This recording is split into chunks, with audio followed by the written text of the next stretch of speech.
My name is Sam Vaknin, and I'm the author of Malignant Self-Love, Narcissism Revisited. The behavior of the narcissist is very inconsistent. It is as though the narcissist has many personalities, not to say multiple personalities. How can this be explained? It is important to understand that deep inside, behind the facade and behind all the acting, the narcissist is chronically depressed and unhedonic. He is unable to find pleasure in life, he is unable to love, and in the long run, as a result, he is never truly loved.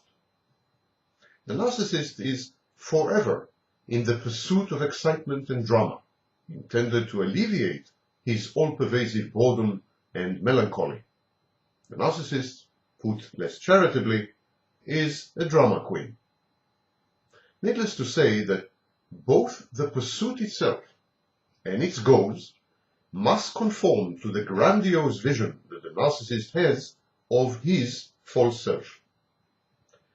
The pursuit and the goals must be commensurate with the narcissist's view of his own uniqueness and entitlement. The process of seeking excitement and drama cannot be deemed by the narcissist or by others to be humiliating, belittling, or common, or pathetic.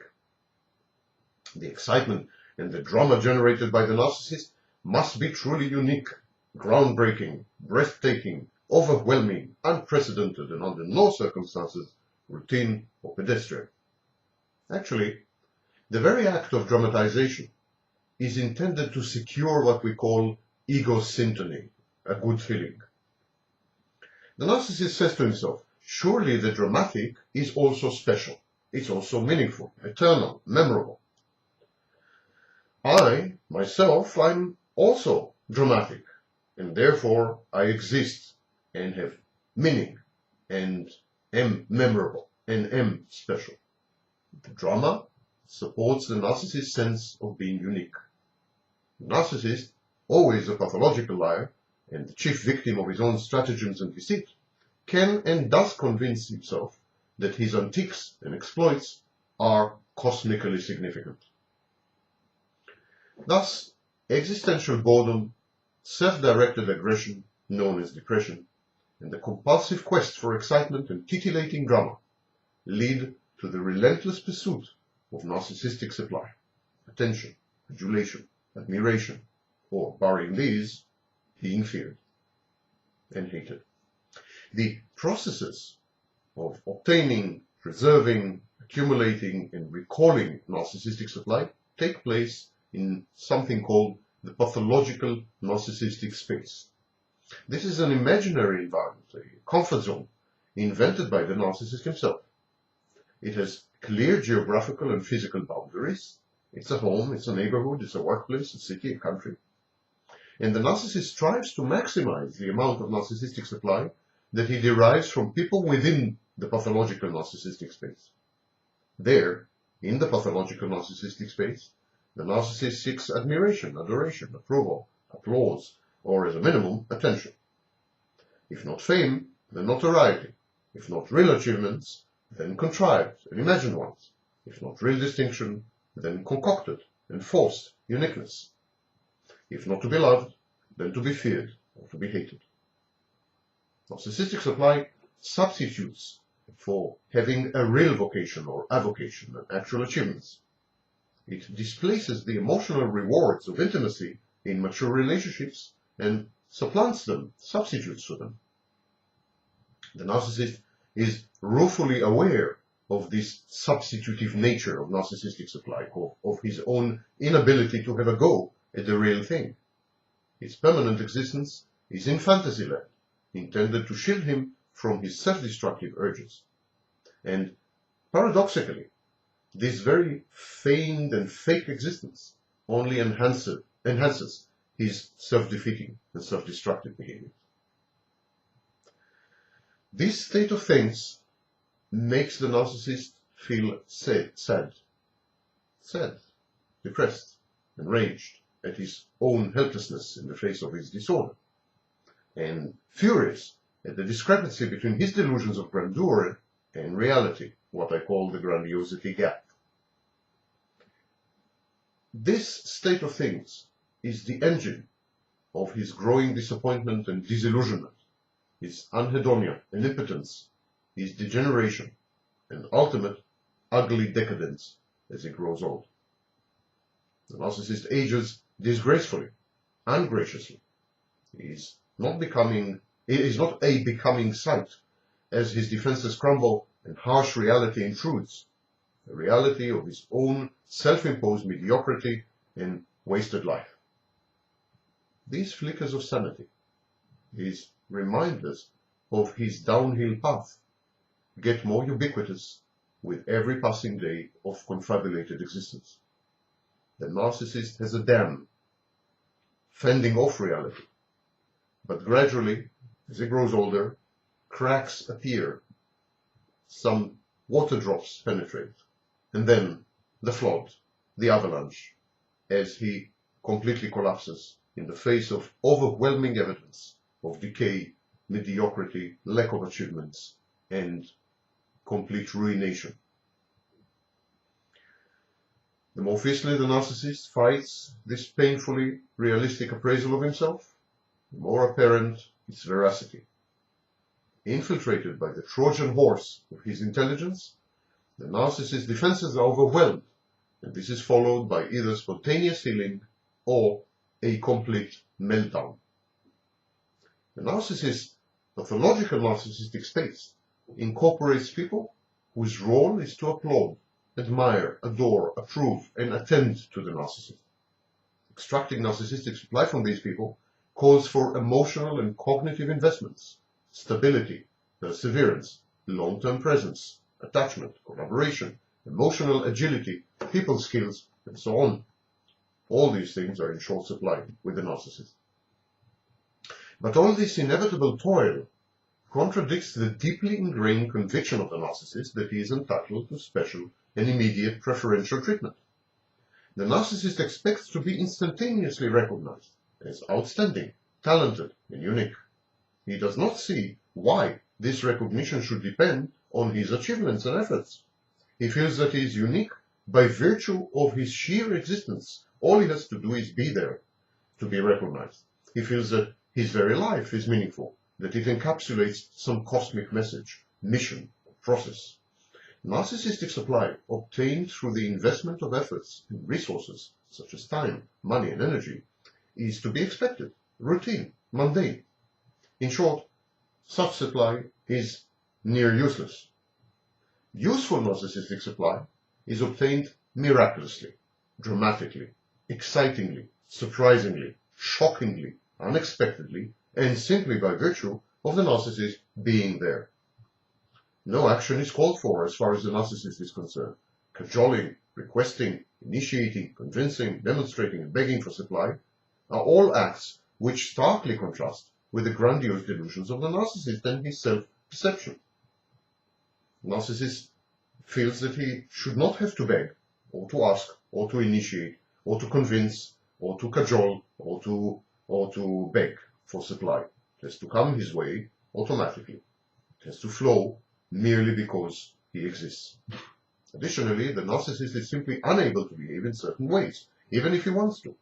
He cannot get attached. He cannot be intimate, persevere, be stable, predictable, or reliable, because such conduct contradicts his emotional involvement prevention mechanisms or measures. This is a group of destabilizing behaviors intended to forestall future emotional pain inflicted on the narcissist when he is inevitably abandoned or when he fails. If the narcissist does not get attached, he cannot be hurt. He will not endure pain. If he is not intimate, he cannot be emotionally blackmailed, and he will not go through the pangs and pines of abandonment. If he does not persevere, he has nothing to lose.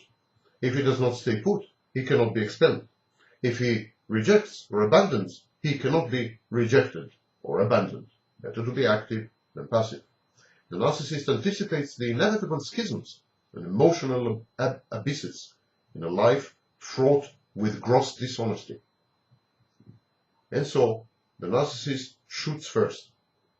Indeed, it is only when he is when the narcissist is physically mobile and besieged by problems, that the narcissist has a respite from his maddeningly nagging addiction to narcissistic supply.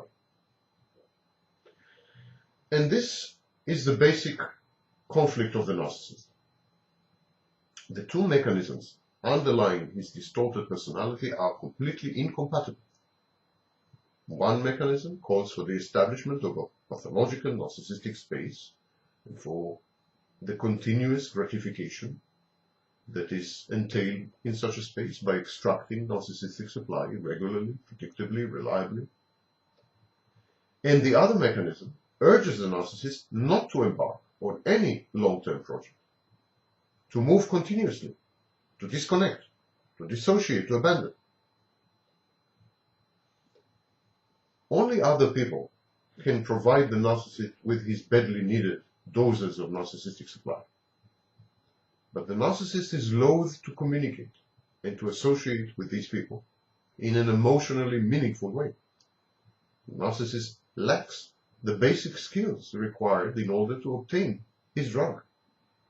The very people who are supposed to sustain his grandiose fantasies through their adoration and attention mostly find the narcissist repulsive, eccentric, weird, dangerous. They prefer not to interact with him. And this predicament can be aptly called the narcissistic condition.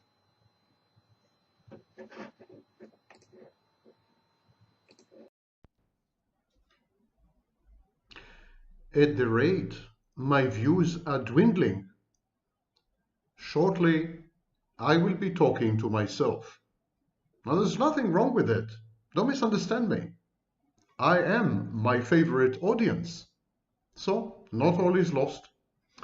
And every YouTube cloud has an invisible silver lining. I'm going to be the unprecedented first time creator on YouTube with negative views. What are negative views, you ask? I think it's speculative, mind you, but I think negative views is when I watch you, not the other way. So every time I watch one of you, I get -1 view. And because there are so many of you, I can end up with minus millions in negative viewing on my YouTube videos. So you see, there's always hope. There's always something to look forward to. Okay, Vaknin, enough with the drama. And drama is indeed the topic of today's lecture. Drama. Drama in narcissistic personality disorder, drama in borderline personality disorder, drama in antisocial personality disorder, especially among secondary psychopaths, and to some extent among primary psychopaths. Drama, drama, drama. I would suggest to the next DSM committee to replace the antiquated term cluster B with off-Broadway personality disorders. Indeed, cluster B personality disorders is also known clinically and officially as the dramatic or erratic cluster, because everyone in cluster B is very, very dramatic. But of course the question is, what is the aim of being a drama queen or a drama king? Why expend so much energy, effort, creativity, imagination on generating, fostering, engendering drama? Where does all this lead? Is it goal-oriented? Is it controllable? I mean, drama queens, do they control the drama? Can they turn it off and on? Can they switch off and on? Or is it stronger than any individual? Is it like a reflex or an instinct? Something like hunger, like thirst, like watching some Vaknin, something you cannot control. Well, stay with me and listen to some of the answers.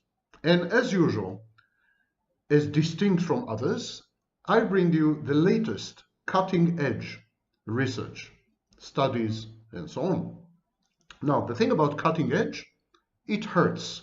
Cutting edge hurts, by definition. Cutting hurts. Cutting, by the way, is very typical of borderline personality disorder and has an element of drama in it.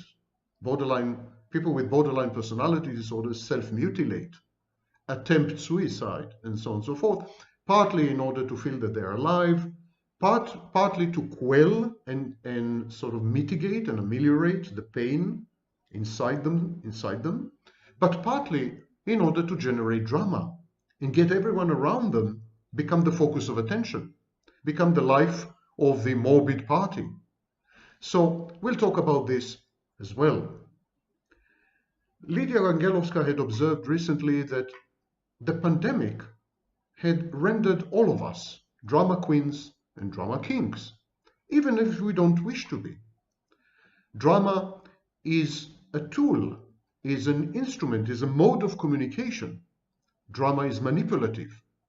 When people are helpless, when they're confined, when they are denied access to comfort zones, familiar settings, familiar faces, they resort to drama in order to manage their lives and in order to act upon and in the world.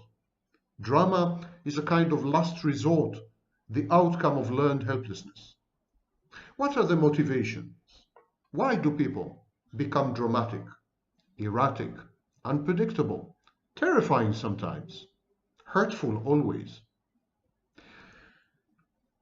I start by referring you to a previous video I've made about the victim and the triangle, the victim caught in a triangle. That's the famous Karpman drama triangle. It seems that one of the major roles of drama is actually acting. People in dramatic triangles, the hero, the victim, the abuser. The hero is the rescuer, the savior, and he saves the victim because she is abused by the abuser. Everyone has his role. It's like a theater play. There's a script. And the amazing thing that Karpman and others have discovered is that people rotate. They are victims and then they assume the behaviors of the abuser. They emulate the abuser. They internalize the abuser and they become abusive. The rescuer can suddenly become the abuser. Actually, in the majority of cases, the victim comes to regard the rescuer or the savior as an abuser, etc., etc. So it seems that drama, the dramatic triangle at least, triangulation, has a lot to do with acting. It's a role. It's a role play. What is the aim of acting? Why do we engage in roles? Well, there are two reasons. One, functionality. We settle into roles. We adopt emergent roles. We accept roles assigned to us by others in order to perform, in order to carry out certain functions. Why do we carry out functions? Because it's good for us. We are self-interested. We get something out of it. So acting, role play, allows us to function. Actually, scholars like Goffman and even Carl Jung had suggested that all social interactions are a form of acting. And of course, there's a famous book by Eric Berne, B-E-R-N-E, and that's Games People Play, where he claims that all interpersonal relationships and relationships in general are actually games, and that people are ludic. They like to play games. There's the ludic person likes to play games, and I have dedicated a portion of a video that I've made regarding the narcissist as a ludic person, as someone who likes to play games. So acting accomplishes this function of functionality, secures functioning. But acting has another very important role, distancing. When we act, we are not ourselves. We are no longer ourselves.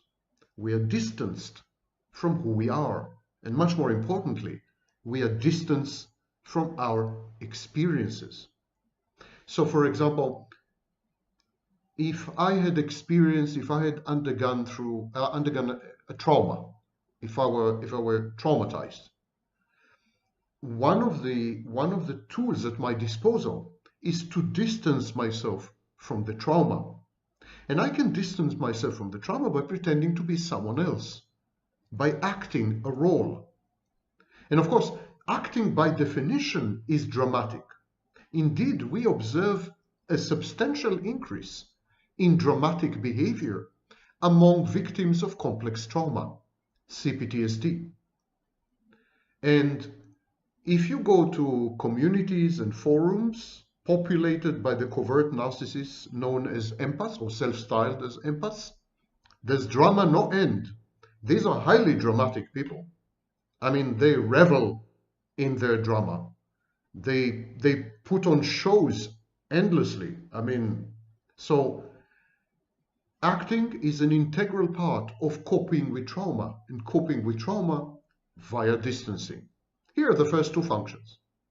The first two functions of drama: to enhance functionality via playing a role, and to distance yourself from ego-dystonic experiences such as trauma. And by the way, to distance yourself from things about yourself you don't like. So if you don't like a behavior of yours, if you don't like a trait of yours, you can distance yourself from such behavior or trait either by projecting them onto someone else, attributing them to someone else, or by acting, by becoming dramatic, by shedding your identity and assuming someone else's identity. Distancing. The second reason to be a drama queen or a drama king is that it tends to enhance, regulate self-esteem.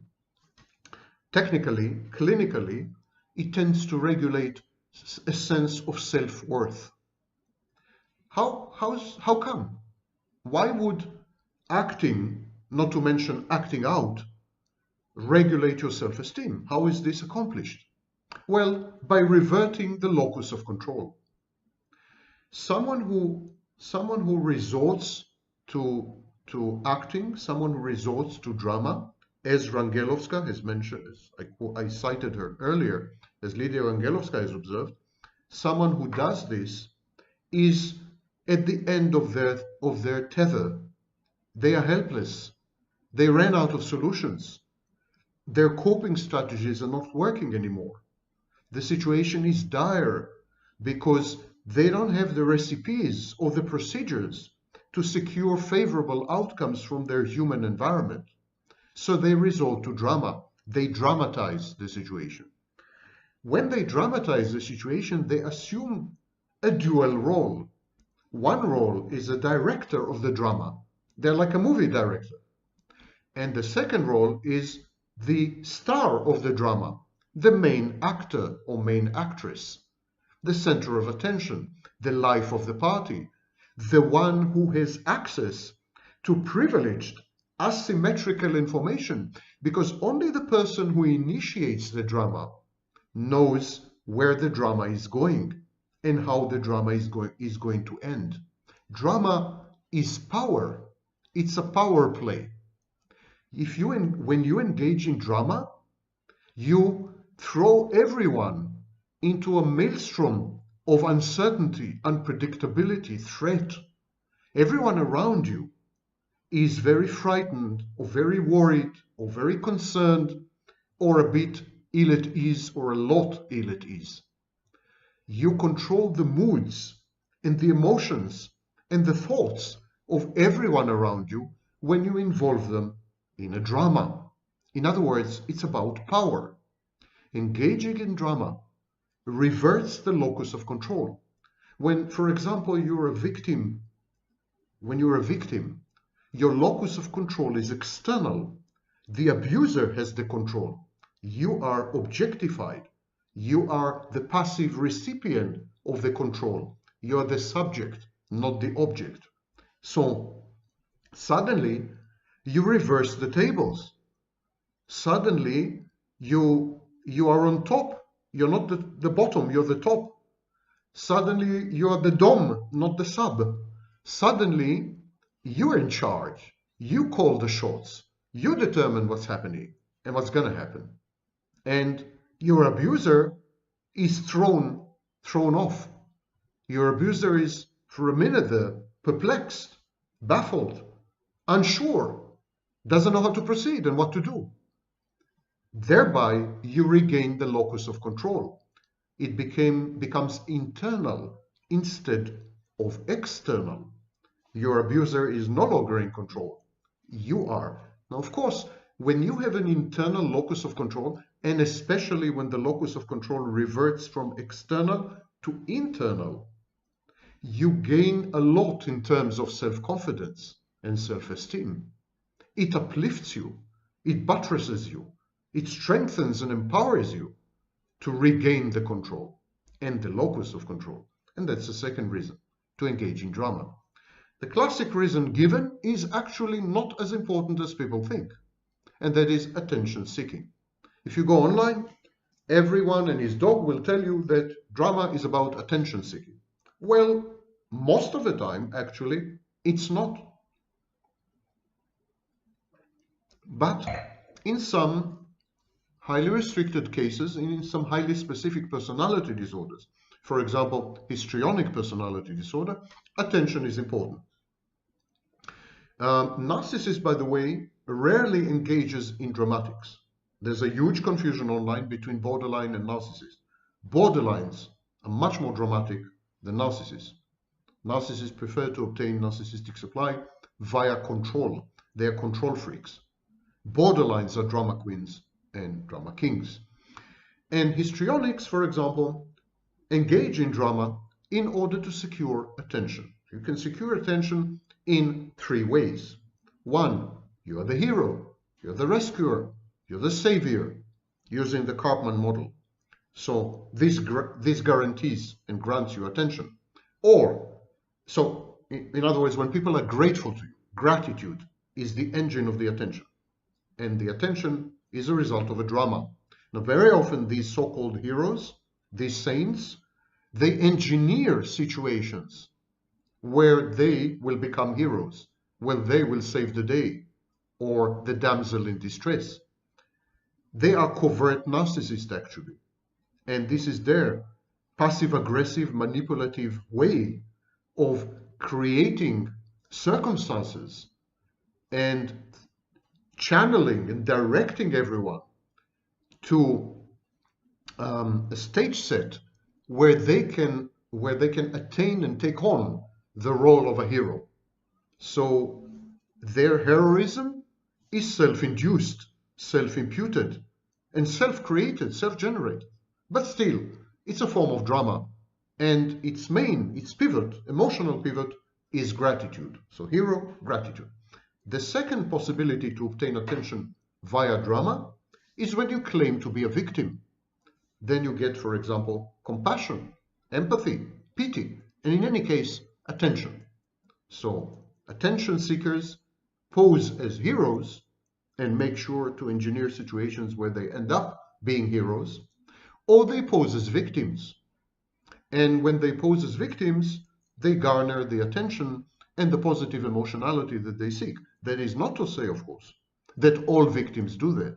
And it's also not to say that everyone who engages in attention seeking as a victim is not a victim. That's not what I'm saying. I'm saying many victims engage in dramatic behavior in order to garner and secure attention, among other reasons. So I'm mentioning all the reasons. One of them is attention. The third role is the seducer, and it's very typical of the histrionic. It's the chase. It's the ostentatious flirtation. It's the overt seductive behavior. So histrionics do this, and it's another form of attention. The next reason for dramatic behavior is when one has a victim or a rescuer mentality. A victim mentality, recently I made a video about victim mentality, which I recommend that you watch. It's one of two. The other one deals with the Karpman drama triangle. Victim mentality is simply the tendency to interpret life events and behaviors of other people in terms of victimhood. There are recent studies, I mentioned them in the aforementioned video. In the videos that I've made, I mentioned specific studies, dozens of them. And I want to repeat myself in this video as well. So victim mentality is simply an organizing principle. It's an explanatory principle. Why did he do this to me? Because I'm a victim. Why am I not getting what is owed me? Why am I not being promoted? Because I'm a victim. Why did my mother misbehave the way she did? Because she victimizes me. My neighbor victimizes me. Everyone victimizes me. History, society, etc., etc. You see the thin line between victim mentality and actually paranoid or persecutory ideation, and indeed victims of this sort, professional, lifelong, committed victims, victims who wouldn't hear any information to the contrary, that maybe they're not victims, or maybe they're contributing to their victimization time and again by behaving unwisely. They don't want to hear any of this. They don't want to hear any of this because their victimhood imbues their life, gives their life sense, direction, purpose. Life has structure and order and meaning if you are a victim. Exactly the same goes when it comes to the rescuer mentality or the savior mentality. Just reverse the roles. It's someone who believes that he has to save people. It's especially common among men. They want to save women, fallen women, damaged women, broken women. They have this savior, rescuer instinct or reflex. I'm going to save you. I'm going to fix you. I'm going to fix you. It's common among certain professions like therapists, for example. Bed therapists have rescuer mentality. And both people with victim mentality and people with rescuer mentality are very, very dramatic. Very dramatic. And they use drama to aggrandize themselves and to impose their interpretation of reality on others. So, and this leads us to projective identification in a minute. But they ferociously and sometimes viciously force other people to accept the dramatic elements in their narrative of victimhood or rescue. You see, these kind of victims, it's not enough to be a victim. You need to be a victim in exceptional circumstances. You need to be victimized by the most amazing, vicious, wicked, demonic abuser to have ever roamed the earth. I mean, your victimhood is aggrandized, grandiose. It's factitious and fictitious. It's out of this world. It's fantastic. It's HBO stuff. It's a movie. I mean, these victims and these rescuers, they are emotionally invested in converting this victimhood, their victimhood, or their rescue exploits, their rescue shenanigans, into movie-like, Hollywood-like level story. And very often these victims and rescuers would say, I need to write a book about this. Or, had you just witnessed my life, you would have made a movie. You know, it's the stuff of movies. Or, I'm going to write a book. Why write a book? Because my experience is unique. No one has ever had anything remotely close to this. So this is the drama element. Now, the next reason to engage for dramatic behavior is novelty seeking. Novelty seeking, risk taking, thrills, adrenaline junkie, and impulsivity. Now, all these together, if you put them together, they are major elements in psychopathy, especially primary psychopathy. The psychopath has a low tolerance for boredom and a low tolerance for frustration. And consequently, the psychopath is impulsive, reckless, novelty-seeking, risk-taking, adrenaline junkie. These people are highly dramatic, and this is the dramatic psychopath. That's a psychopath who is ostentatiously spontaneous, amazingly daring, daredevil, daring do, you know, happy-go-lucky in your face, does the most behaves in the most reckless manner possible, defies God, defies fate, defies nature, defies you, defies society, defies authority. Many creatures in the Capitol Hill riots, and I'm using the word creatures judiciously, they were this kind of dramatic psychopaths. So this is another reason for dramatic behavior in cluster B personality disorders. Next, provocation. Drama is an instrument intended to provoke. Why provoke? Projective identification. I refer you to videos that I've made about the comfort zones. Some people, most people try to force people around them to conform to a narrative that is comforting. So we all have comfort zones.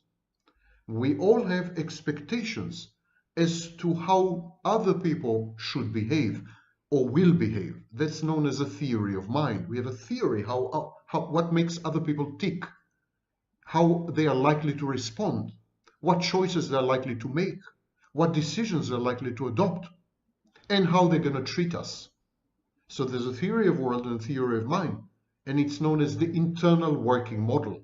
So every one of us, each one of us has an internal working model which dictates the way we communicate with people and dictates our attachment styles. So people with cluster B personality disorders, many of them have grown up in abusive behaviors. Abuse, classic abuse, sexual abuse, physical abuse, verbal abuse, psychological abuse, and non-classic abuse. For example, being parentified, or being objectified, or being instrumentalized, or being idolized. These are also forms of abuse because they prevent the child from developing boundaries, separating, and individuating, becoming an individual. When the parent is selfish, narcissistic, absent, dead mother, etc. So we discussed all this in numerous previous videos. So these kind of people, having grown up in abusive, traumatizing environments, their comfort zone is abuse. They feel good only when they feel bad. They feel relieved when they are tortured, humiliated, degraded, insulted, beaten up. Then they feel relief. They feel relief because it's familiar. They know the ropes. They know what to expect. They know the rules. And they know how to manipulate the other party, the abuser. But what happens when such people team up with non-abusers? Mr. Nice Guy, the girl next door. What happens then? Well, they try to force their intimate partners, their colleagues, their friends, their neighbors, anyone, their boss, their employees, they try to force people around them to abuse them. They want to be abused because they feel good and relieved and comfortable only when they're abused. This is their comfort zone. So they push people to abuse them. And this is known as projective identification. The provocation is dramatic. They engage in theatrics, dramatics, erratic behavior, immature, infantile, puerile behavior. And all this is intended to push people's buttons, to get them to misbehave, to maltreat, to mistreat, to abuse, to react with aggression. They want people to do this because then they feel good. That's another group. You can see that attention seeking is actually in the minority. Dramatic behavior has many very, very important psychological functions and caters to very critical needs. Regulation, locus of control, and so on. The next thing is emotional blackmail. Drama is often used to emotionally blackmail someone, to force the other party to cater to your needs, to serve you, to save you, to give you something, to be present, to not abandon you, etc., via emotional blackmail. We all know the stereotype of the mother who wouldn't let her grown-up son leave her side. She is always mysteriously ill, sick. She always needs help with the electricity, with groceries, with something. She wouldn't let her grown-up son go, have his own life. And when he dares to try, to attempt to be independent, autonomous, his own man, she would tell him, I sacrifice my life for you, and you are not willing to change my bulb? Aren't you ashamed of yourself? That's emotional blackmail. But of course, as you just saw, it's drama. It's family drama. It's a morality play. The son is all evil. The mother is all good, self-sacrificial, saintly. She's an empath, probably. And the son, the poor son, is then motivated to act in ways which he would otherwise have chosen to not act. In other words, his agency is taken away from him. Drama, any stage play, any production whose main target, whose main aim, whose main goal is to emotionally blackmail someone, it has to do with removal or decrease of the other person's agency, ability to act independently and maintain personal autonomy. And this is another motivation for drama. And then we have pure, bare, naked manipulation. Drama creates stress. Drama creates the impression of brinkmanship. Something really bad is going to happen. Drama creates heightened anxiety. Drama generates fears. Drama fosters uncertainty, extreme uncertainty. And so drama is highly manipulative because people would do anything to reduce the anxiety, to get rid of the uncertainty, to introduce some predictability, some element of predictability, to somehow regain control of the situation, to calm the other person down, to avoid escalation. People would do anything. People are conflict averse. Majority are conflict averse. They're peaceful. So drama is an aggressive act of manipulation intended to go to the edge, to the border. You know this, I forgot how it's called, when two cars travel at each other, high speed, and like the last minute the chicken turns. So this is a game of chicken, this kind of drama, manipulative drama. And the dramatist, the person who initiates the drama queen or the drama king, they're willing to escalate no end. Anyone who has lived with a borderline will tell you this. They're willing to escalate no end. They're willing to break things. They're willing to go out and get drunk and sleep with a stranger. They're willing to crush the car. They're willing to harm the children. I mean, they're willing to do anything for the sake of the drama until their wishes and needs are met. And this could be a trifle. It could be like, don't go to work today. I want you to be with me. Or again, you're traveling. You're neglecting and abandoning me. I mean, it could be something, both reasonable and trivial. And the escalation is disproportionate to the alleged offense. And this is the source of the power of the drama.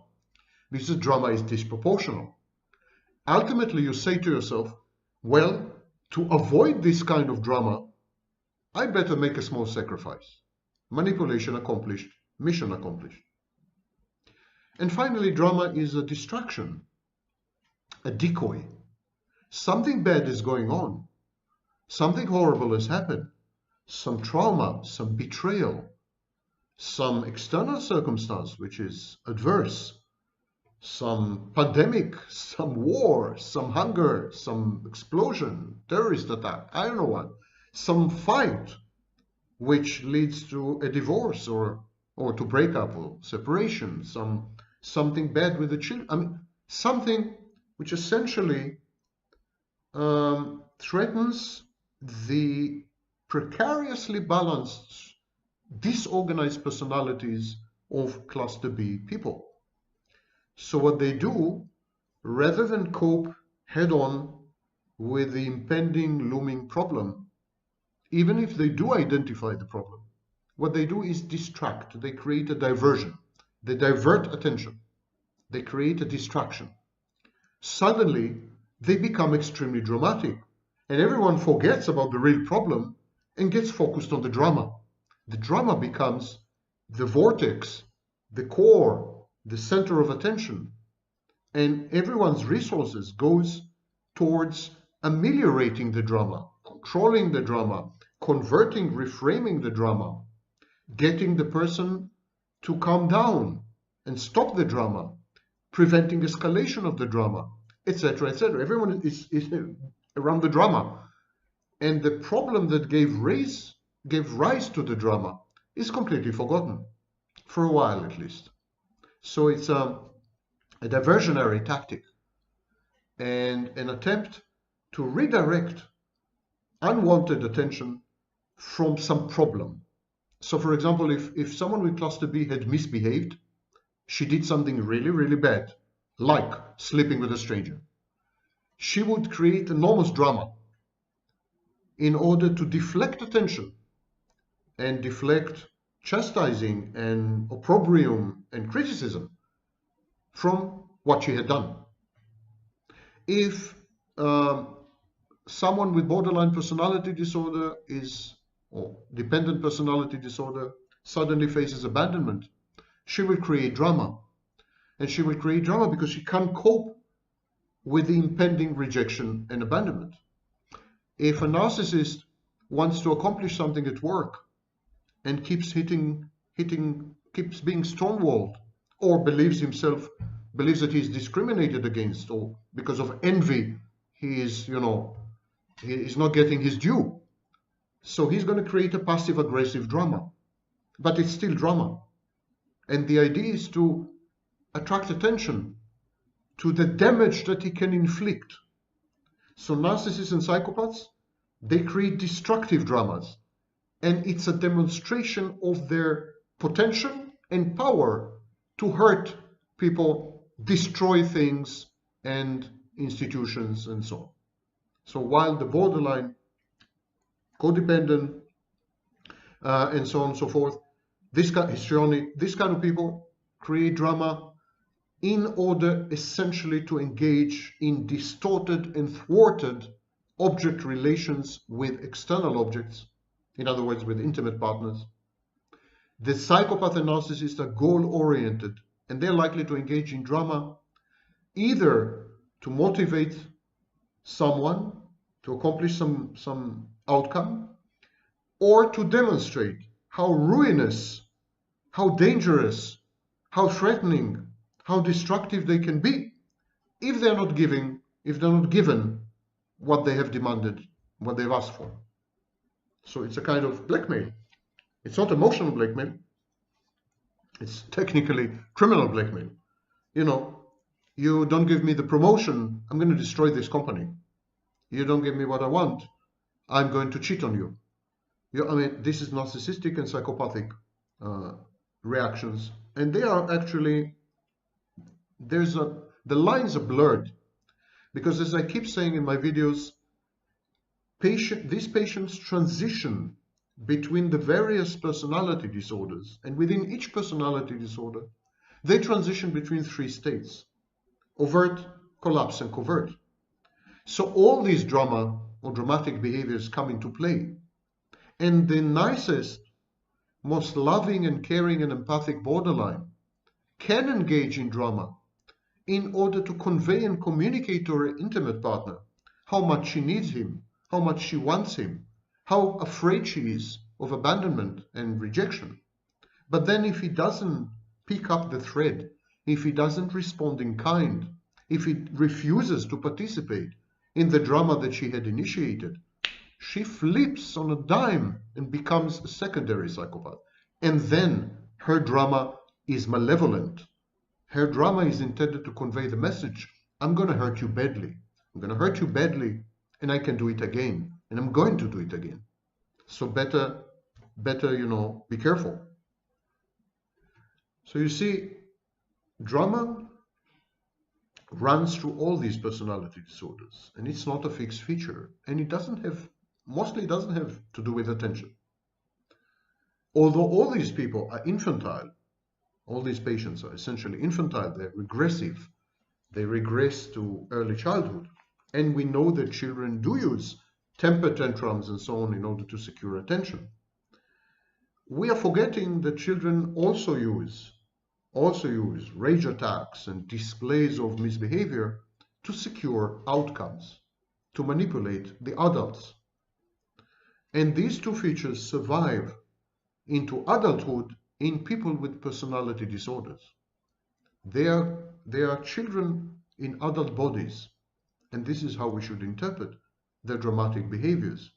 But add to this life experience, knowledge, thoughts, tools that children don't have, and you're beginning to understand how seriously dangerous drama is.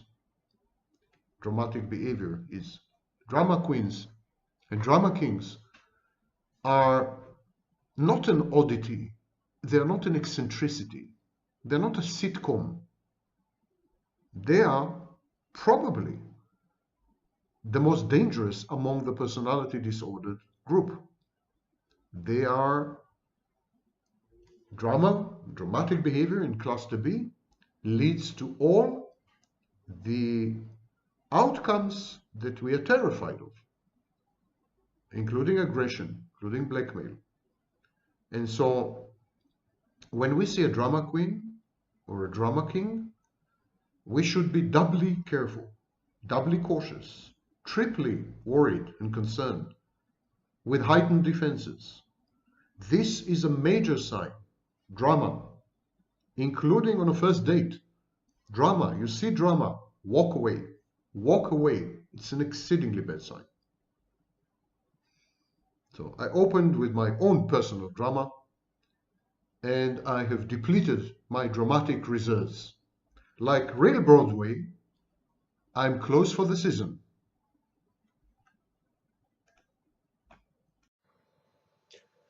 My name is Sam Vaknin, and I'm the author of Malignant Self-Love, Narcissism Revisited. The narcissist is nothing but a shell encasing a void. Uncertain of his own reality, the narcissist engages in what I call conspicuous existence, a kind of theater of narcissistic absurd. Conspicuous existence is a form of conspicuous consumption, in which the consumed commodity is narcissistic supply.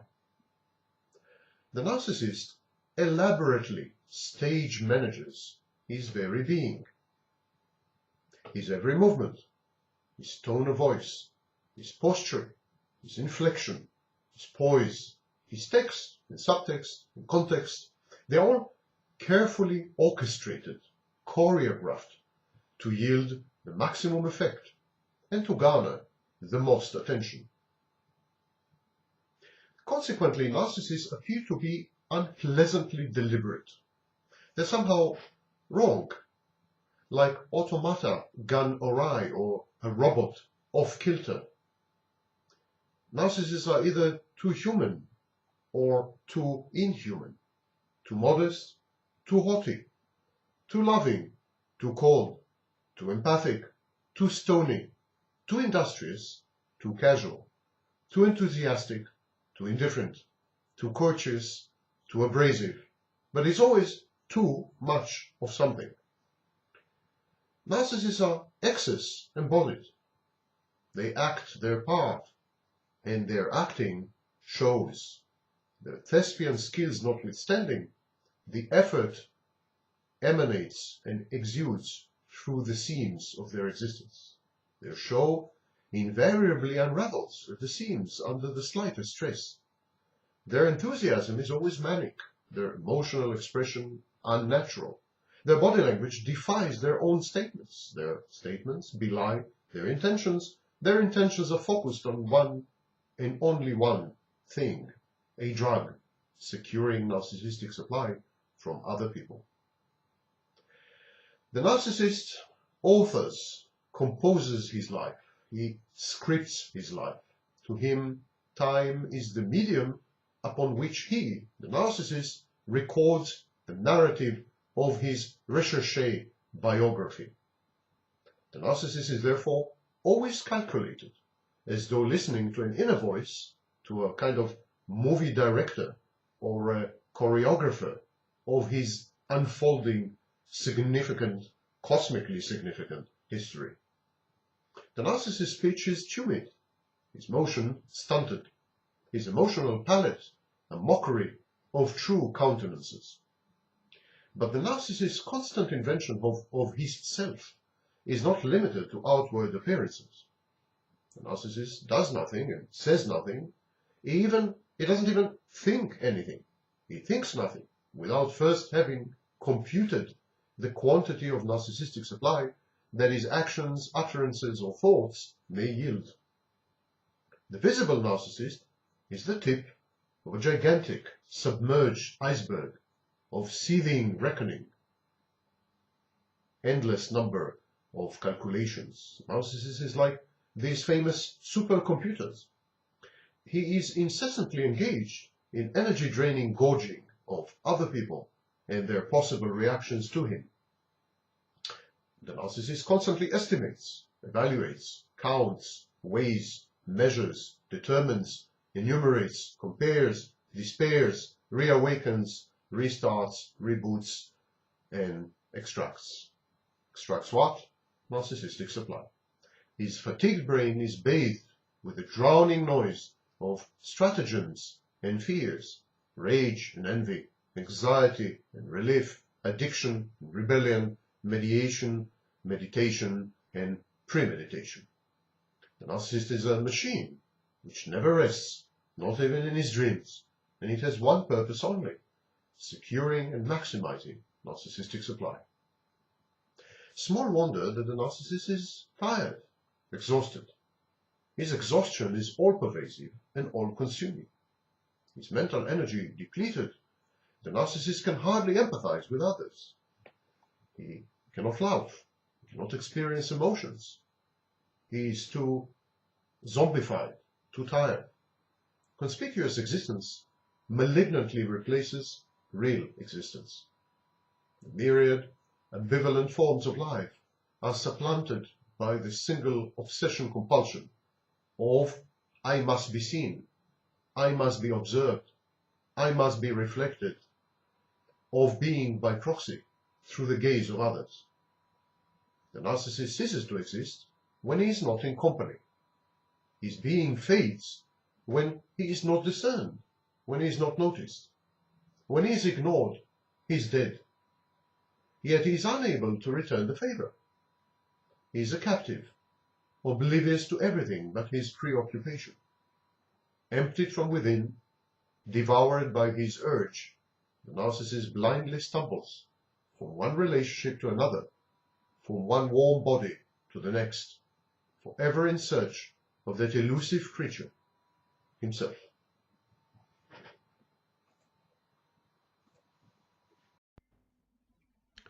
In a previous video I've made, I suggested a distinction between two types of gaslighting: verbal and behavioral. You could gaslight someone by talking to them, by prevailing upon them and training them, brainwashing them verbally. Language is a powerful weapon. You can weaponize language. But another possibility is to behave in ways which convey the wrong information about reality. This could also alter the mind of your interlocutors or people around you. You could gaslight by behavior. You could signal gaslighting. And so today I'm going to discuss a few variants of behavioral gaslighting, and I would put them under the rubric, under the headline, gaslighting by proxy. When you use other people, third parties, to gaslight someone. I'll focus on 3 examples: flying monkeys, triangulation, and the Karpman-Drama triangle. So let's put things in order. You could gaslight someone verbally. You could gaslight someone by behaving in ways which mislead people into believing the wrong things about reality. And you could gaslight someone by working with other people, with third parties, to distort reality and to make the victim doubt her judgment and perception of the world. This is gaslighting by proxy. Start with flying monkeys. Flying monkeys usually collaborate with an abuser in order to convey wrong information, misinformation, fake news if you wish. The main role of flying monkeys is to impose upon the victim an alternative view of what has happened, a reinterpretation or a revisionism of the history of the relationship, to somehow make her doubt her memory and any kind of interpretation of the memory, so that at the end, by the time the flying monkeys are done, the victim becomes highly dependent on other people for her reality testing. So she's likely to ask, is this real? Am I just imagining this? Am I making this up? Am I crazy? Flying monkeys are very powerful tools because sometimes the connection between the flying monkeys and the abuser is not known. They are the long arms of the abuser. They are secret agents. And because they pose, flying monkeys pose as objective, as neutral, their power of persuasion is much higher, much stronger than the abusers. So flying monkeys are a very important weapon in the arsenal of the abuser. And what they do is essentially gaslighting by proxy. Triangulation is also a case of gaslighting by proxy. The triangulator is not really interested in the target of triangulation. In other words, let's put it this way. Triangulation involves introducing a third party into a relationship in order to elicit an emotional reaction from your partner. So in order to get a rise out of your partner, to provoke some feelings and some reactivity or reactance. And you do this by introducing a third party, flirting with someone, sleeping with someone, collaborating with someone, and so on and so forth, in order to provoke a reaction. This is, of course, a form of gaslighting, because usually the third party that is introduced into the dyad, into the couple, is pretty meaningless. The person engaged in triangulation doesn't really care about the third party. A woman who flirts with another man ostentatiously so as to provoke her partner doesn't really care about that other man she's flirting with. She cares about her partner. She cares about the emotional reaction of the partner. She wants to get a rise out of the partner. A man who visibly and conspicuously teams up with another person in order to provoke his business partner doesn't really care about that new other person. The idea is to mold and shape the behavior of his partner, channel it in a way that is helpful and conducive and beneficial to the triangulator. The triangulation falsifies the perception of reality as it provides false information. The person who is triangulating is conveying misinformation and disinformation. The person who is triangulating is saying, this new guy or this new girl or this new partner mean a lot to me. I am even considering or contemplating abandoning you. But this is not true. because that new partner, that new girl, that new boy, that new person, they mean nothing. They're just tools. They're just instruments in the triangulation process. So the information conveyed about them, the information communicated about them is wrong. And that is, of course, the essence of gaslighting. Wrong information that reshapes the perception of reality and renders it misperception. Attribution, that is erroneous, attributing motives, attributing beliefs, attributing actions, attributing traits in an erroneous way. In this sense, projection is a form of gaslighting, albeit unconscious. And finally, the Karpman drama triangle is also a form of gaslighting. In the Karpman drama triangle, there's an abuser, a victim, and a rescuer or a savior. The victim switches or shifts from the abuser to the rescuer or savior. But as Karpman has noted in his work on the drama triangle, I have a video dedicated to it, these roles are not fixed. The victim often becomes an abuser, the abuser often becomes a victim, and the rescuer and savior could become either, or exit the triangle, the equation. So it's clear that the drama triangle is manipulative. Its main aim is to communicate. But it communicates not information, it communicates disinformation. The role of the savior and the rescuer is essentially a form of triangulation. This rescuer and savior is introduced into the triangle as a form of triangulation. The idea is to triangulate with the savior and the rescuer in order to modify the behavior of the abuser. But to do so, the abuser needs to be fed the wrong information about the relationship between the victim and the savior or the rescuer. And because there's a lot of wrong information communicated, channeled, and conveyed within the drama triangle, the drama triangle is an encapsulation of a private case of gaslighting. It's gaslighting, simply. These are 3 examples of gaslighting by proxy. To summarize, gaslighting by proxy is any situation where third parties are used in order to gaslight someone. They could be flying monkeys, they could be triangulators or people to triangulate with, and they could be rescuers and saviors and fixers and healers, especially self-proclaimed ones. All these cases are gaslighting by proxy. Have fun.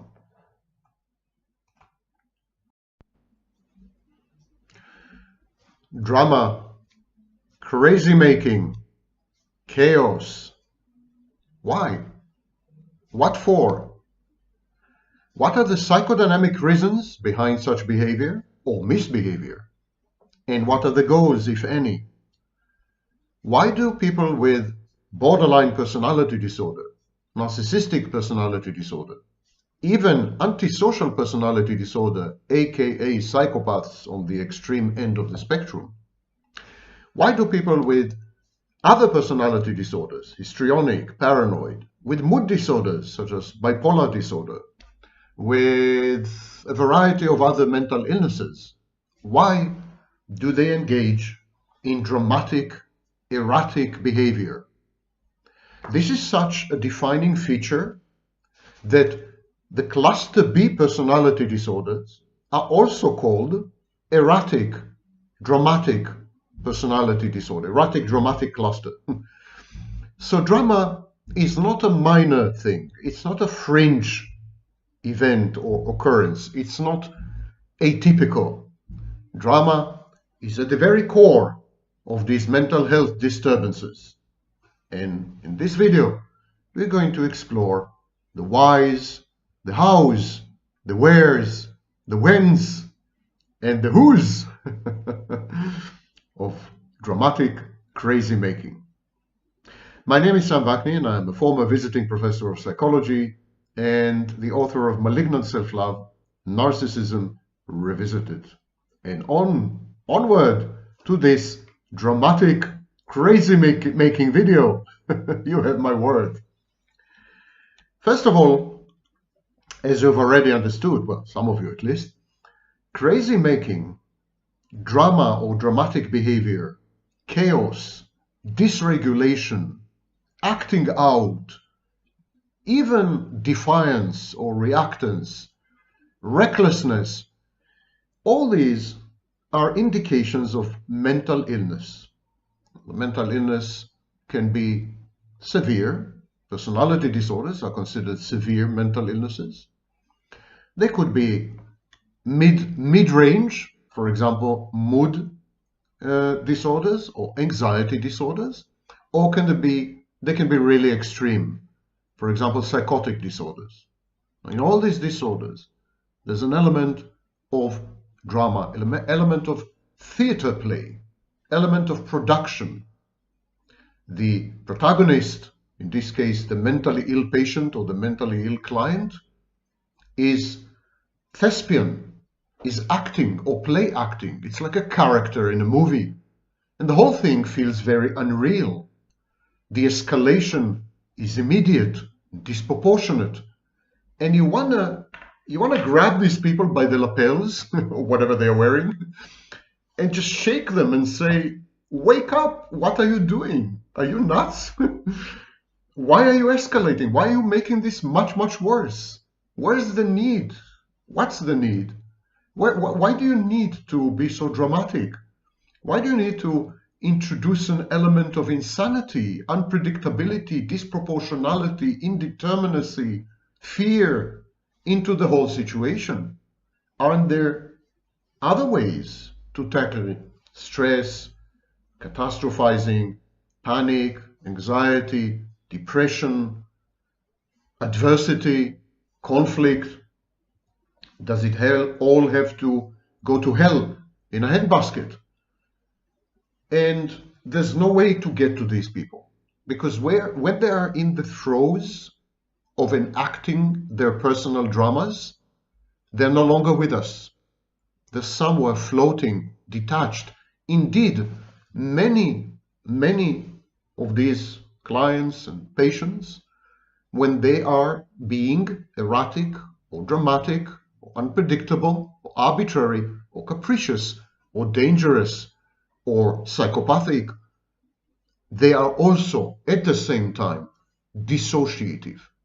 They experience amnesia or partial amnesia. They simply forget what they had done. They go through phases of derealization. It's as if reality is not real. It's a kind of fantastic movie-like cinematic theatrical space. And whatever they are doing to you and to themselves has no consequences, because it's just a script. It's just a piece of fiction. Depersonalization, which is another dissociative mechanism. They don't feel inside their bodies sometimes. So in many dramatic and erratic and crazy-making moments, the person who is on a rampage, the person who is out of control, is also dissociative. He's not there. He's not inside his body. Depersonalization. He is not in reality, or he misperceives reality as unreal. He loses reality testing, and that's derealization. Or there is a memory gap or a memory lapse for the entire period. Dissociation. Dissociation is actually, in this sense, amnesiac dissociation. Depersonalization and derealization is a criterion in some of these mental health disorders, most notably in borderline personality disorder. So crazy making, drama, theater plays, rendering your life a movie, this involves dissociation. This involves slicing yourself off your own life, standing aside as an observer, sometimes a disinterested observer, and just letting the energy out, letting it all go. There are a lot of internal processes that are happening at the same time. For example, hyper-introspection, immersion in oneself, so that environmental awareness is at a zero or at a limit. Actually acting from within as if there's no outside, which is essentially a psychotic feature. This happens to narcissists in mortification. It happens to borderlines when they're abandoned or rejected, especially cruelly and abruptly. This happens to psychopaths when they see red, the famous Irish red mist, you know. So there's a lot of withdrawal, a lot of avoidance of reality, environment, other people, including intimate partners and significant others, and kind of shutting the gates, withdrawing the bridge, being beyond, positioning oneself behind a moat in a fortress under siege. Drama and crazy making are desperate attempts to fend off invaders and intruders and to redress the perceived asymmetry of power by acting crazy, by acting disinhibited, by being evil and cruel. I'm going to regain the power that has been taken away from me. I'm going to have the upper hand, and therefore I'm going to be safe. It's an anxiety reaction, actually. Now, each of the mental illnesses has a different combination of etiology or etiopathology and behavior. So the crazy making or the dramatic-erratic behaviors in narcissism are not the same as they are in borderline or in psychopathy or in histrionic personality disorder or in bipolar disorder or in psychotic disorder or in paranoid disorder, personality disorder. So we need to delve deeper to decipher and deconstruct the acts of crazy making and drama and the choice of drama, because drama is a choice. Ultimately, these are choices. I mean, if you talk to borderlines or even narcissists, and they will tell you, I can't control it. I can't help it. That's who I am. That's, of course, nonsense. These are choices. They are learned choices. They are acquired choices. They are survival strategies and coping techniques developed over decades, starting in early childhood. But still, ultimately, they are choices. We know that they are choices because as the environment changes, these behaviors sometimes vanish. For example, in prison or in the army. We also know that following therapy, for example, dialectical behavioral therapy, many of these behaviors abate or disappear altogether. So they are choices, absolutely. There is willful control, there's voluntary control of these actions and inactions, of these escalatory moves and defiant conflictive postures. They're all utterly under control. Let's start with narcissists and paranoids. Now, before we proceed, you know my position. I think paranoids are actually narcissists. The paranoid says, I'm at the center of attention. It's a malign attention, malevolent, but I'm still the center of attention. And I'm important enough to be pursued by the CIA or aliens or whatever. So the paranoid positions himself as the pivot around which events and other people rotate. He's like an axis.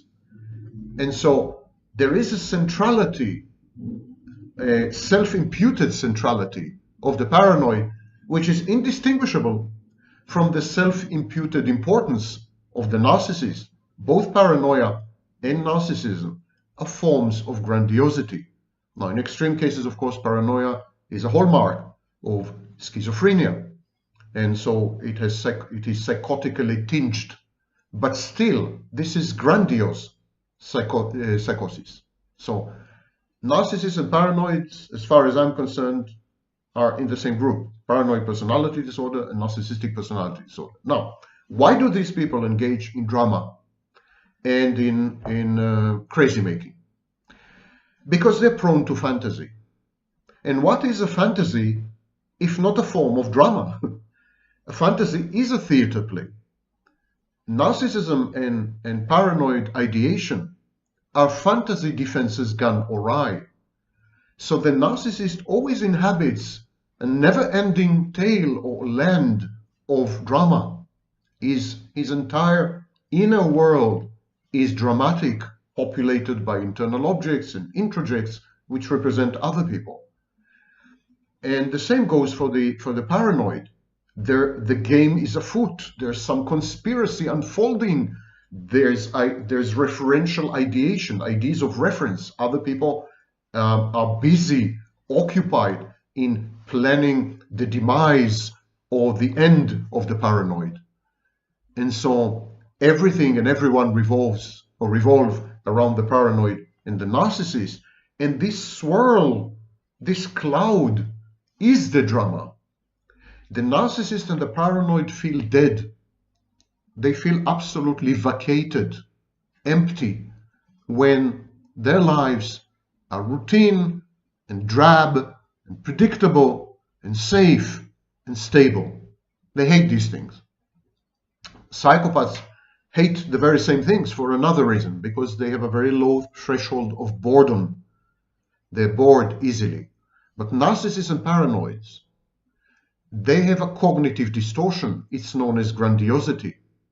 But how can you trust that you are perfect and brilliant and amazing and unprecedented and unique and a genius and super important, cosmically important, and so on and so on? How can you trust any of this if there's no drama around you?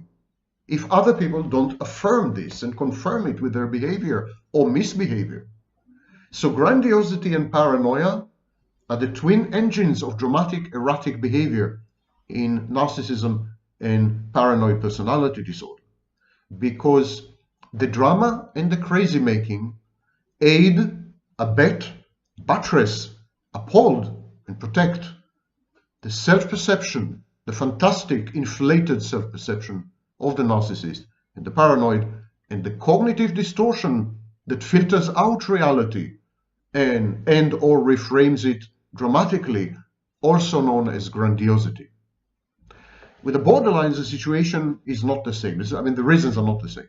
The borderline engages in dramatic behavior because she feels vulnerable.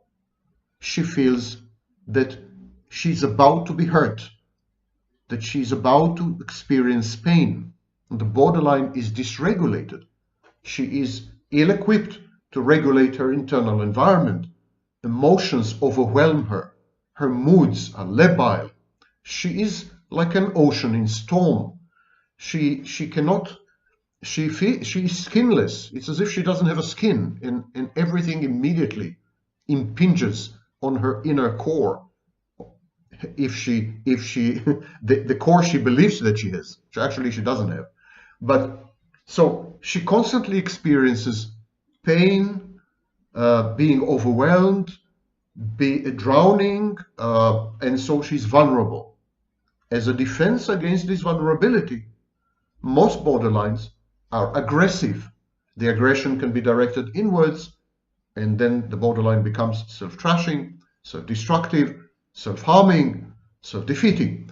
Or the aggression can be directed outwards, which is the more common with borderlines. And then the borderline can even become violent or dangerous, especially when she switches to the secondary psychopathic self-state, decompensates, loses her defenses, and acts out.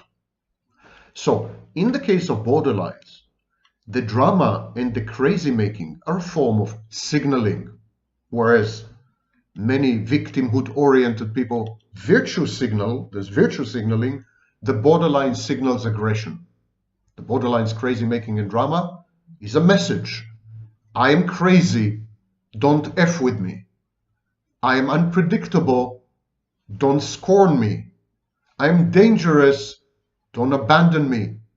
I am dramatic, don't drag me down. So vulnerability plus aggression, compensatory aggression. This is the background to the borderline's dramatic-erratic behaviors. What about psychopaths? Psychopaths are exactly the opposite of borderlines. Whereas the borderline feels constantly exposed, constantly unprotected, unsafe, open to assault, vulnerable, fragile, broken, damaged, brittle. Psychopath feels exactly the opposite. Psychopath feels that he is invulnerable, impermeable, invincible, untouchable, king of the world, king of all worlds, emperor of whatever he sees. This invulnerability is actually an engine of drama and crazy making, because the psychopath feels disinhibited. He believes that he is above the law. He is a rule unto himself. He makes the rules as he goes along. And yeah, they can be contradictory, of course, because borderlines suffer from identity disturbance. Psychopaths do not adhere, do not conform, do not sign up to any set of values or beliefs or commitments. They are human beings, or wannabe imitation human beings, reconstructed on the fly, time and again. So you never come across the same psychopath twice. It's like a river. And so this invulnerability leads to a behavior which doesn't obey or conform to social mores, cultural edicts, sexual scripts. Psychopath feels he can do anything he wants. And so this leads to coercion and reactance. Psychopath is defiant, he's contumacious, he rejects authority, and he imposes on other people his will. And his will is the ultimate and only arbiter. That everyone has to succumb. And it's subjugation or nothing. And so the psychopath drama and crazy making are manipulative, they're Machiavellian. They're ways to render people submissive, to tame them, to brainwash them, to coerce them into behaving in ways which please the psychopath or cater to his goal orientation, fulfill his goals. Histrionics are also dramatic. People with histrionic personality disorder are also, of course, dramatic. Drama is, the core feature of histrionics. And they're crazy making, but again, for a completely different set of reasons. They crave attention. They will do anything to gain attention, and that includes hypersexualize and objectify themselves. And the attention is embedded in a fantasy. And that is why the histrionic person misjudges reality. For example, the histrionic person misjudges the intensity of intimacy. So a histrionic would claim to be in love with someone or about to marry someone when that alleged intimate partner is not even aware of this. So histrionics escalate generally everything. They escalate their emotionality ostentatiously and conspicuously. They escalate their sexual behavior. They dress provocatively and skimpily. They misjudge the depth and intensity of relationships, especially intimate relationships. Everything is blown out of proportion. Everything is bigger than life. To be histrionic is to be dramatic. And the drama in this case and crazy making have a single role in mind, and that is to obtain and to secure attention, not supply, sorry, attention. Now, the narcissist is focused on narcissistic supply. Narcissistic supply is intended to support the self-inflated grandiose view of the narcissist. The histrionic is hell-bent on obtaining any kind of attention, just to be noticed. It's as if when she is not noticed, she doesn't exist. So it's a need to be seen writ large and gone awry and embedded in a fantasy of I am being seen all the time, even when this is not happening. And these are the root causes of the dramatic behavior of the histrionic. In bipolar disorders, we have the manic phase. The manic phase involves losing touch with reality and again entering a fantastic space which is very much theatrical and cinematic, where everything is possible. And that's why bipolars in the manic phase engage in harebrained, crazy schemes, get-rich-quick schemes, or amazing inventions which will change the world, or or adventures, circling the globe in 80 hours, or crazy things. So the craziness of the borderline,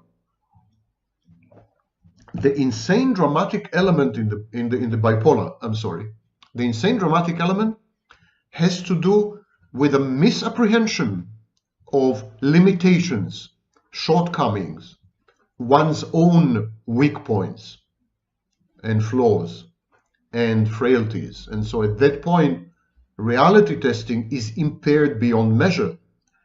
The bipolar perceives himself or herself as divine, in the sense that she's omnipotent or omniscient. And there is a convergence here between the manic phase of bipolar and narcissism. And I encourage you to watch the 2 or 3 videos I made about this misdiagnosis, when manic bipolars are misdiagnosed as narcissists or vice versa. At any rate, the crazy making and the drama in bipolar are intended to support the plans, the unrealistic, grandiose plans of the bipolar. Not the grandiosity itself, because the bipolar is utterly convinced, he doesn't need any proof. Bipolars do not seek narcissistic supply, unlike narcissists. The narcissist is vulnerable, is fragile. The narcissist doesn't fully trust his own grandiosity, so the narcissist needs constant reassurance that he is the greatest of them all. The bipolar doesn't. The bipolar believes himself to be godlike anyhow. He doesn't need anyone to tell him that. If people are stupid enough to not notice that, it's their problem. But he does need reassurance and succor when it comes to his super insane, unrealistic, crazy-making, grandiose plans. And that's where the drama comes in. And finally, in psychotic disorders, the drama and the crazy making are the direct outcome of the inability to tell external reality from internal reality, something known as hyperreflexivity. The psychotic confuses his internal space with the world out there. And because of this confusion, many processes which are internalized in healthy people and even in not so healthy people, many internal processes in the psychotic person are externalized. And because internal processes, mental processes, by definition involve all kinds of defense mechanisms, ups and downs, repression, there is forbidden material, trauma, and so on and so forth. The inner world is very chaotic, it's not structured, it's chaotic, it's volcanic, it's an earthquake, constant earthquake with pre-quakes and post-tremors. That's the inner world. When this inner world is externalized and misperceived as reality, of course, behaviors become very dramatic, very erratic, very unpredictable, very crazy making. And you can see it, for example, in the movie Joker, which is a masterpiece for all ages. This was a brief overview of dramatic behaviors and crazy making. If you're in a relationship with any of these people, with the narcissist, with the borderline, with a psychopath, with a histrionic, with a bipolar, with someone who has a psychotic disorder, you are in for a roller coaster of your life. It could be even dangerous or risky because of their inability to tell reality apart from theater. They can end up shooting you in one of the scenes with a prop, so to speak, metaphorically speaking. You could become a victim of their own need to reenact their internal environment and then reenact the world to conform to it. You could be collateral damage. Here you have been warned.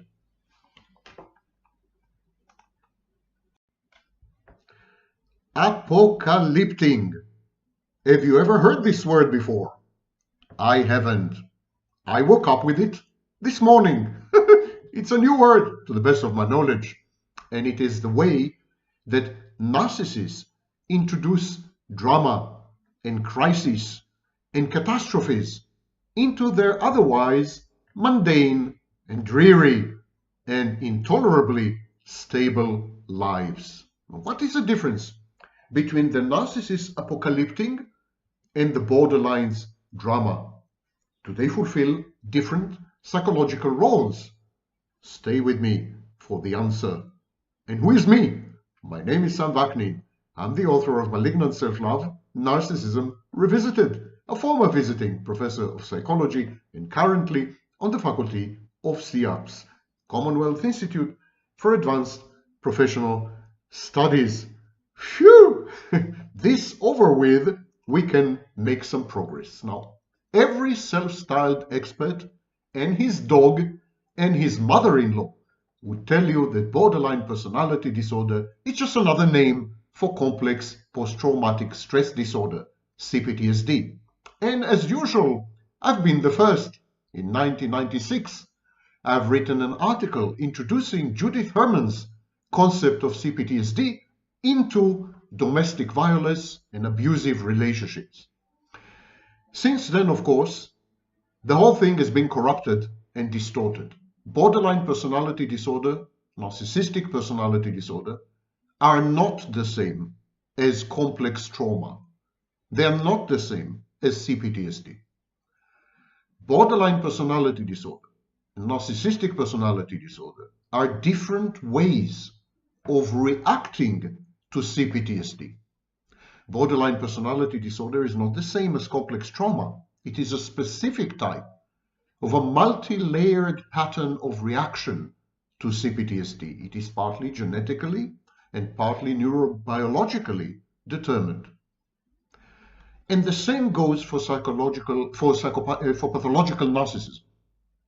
Pathological narcissism, it is a form of idiosyncratic reactive pattern to early childhood CPTSD, trauma suffered in early childhood.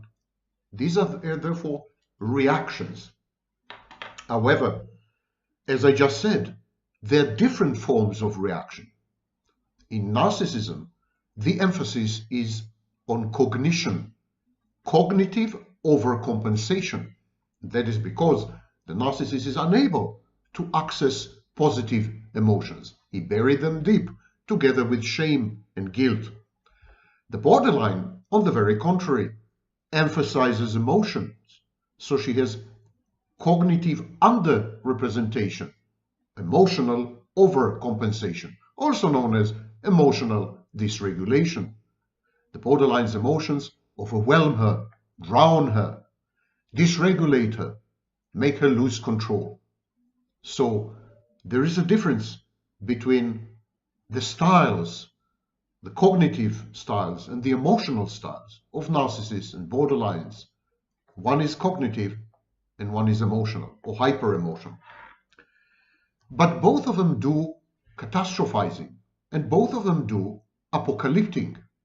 Both of them engage in exaggerating the outcomes and the impacts of events to the point of catastrophe, anticipating disaster, preparing oneself for the worst possible scenario, and so on and so forth. This is known as catastrophizing.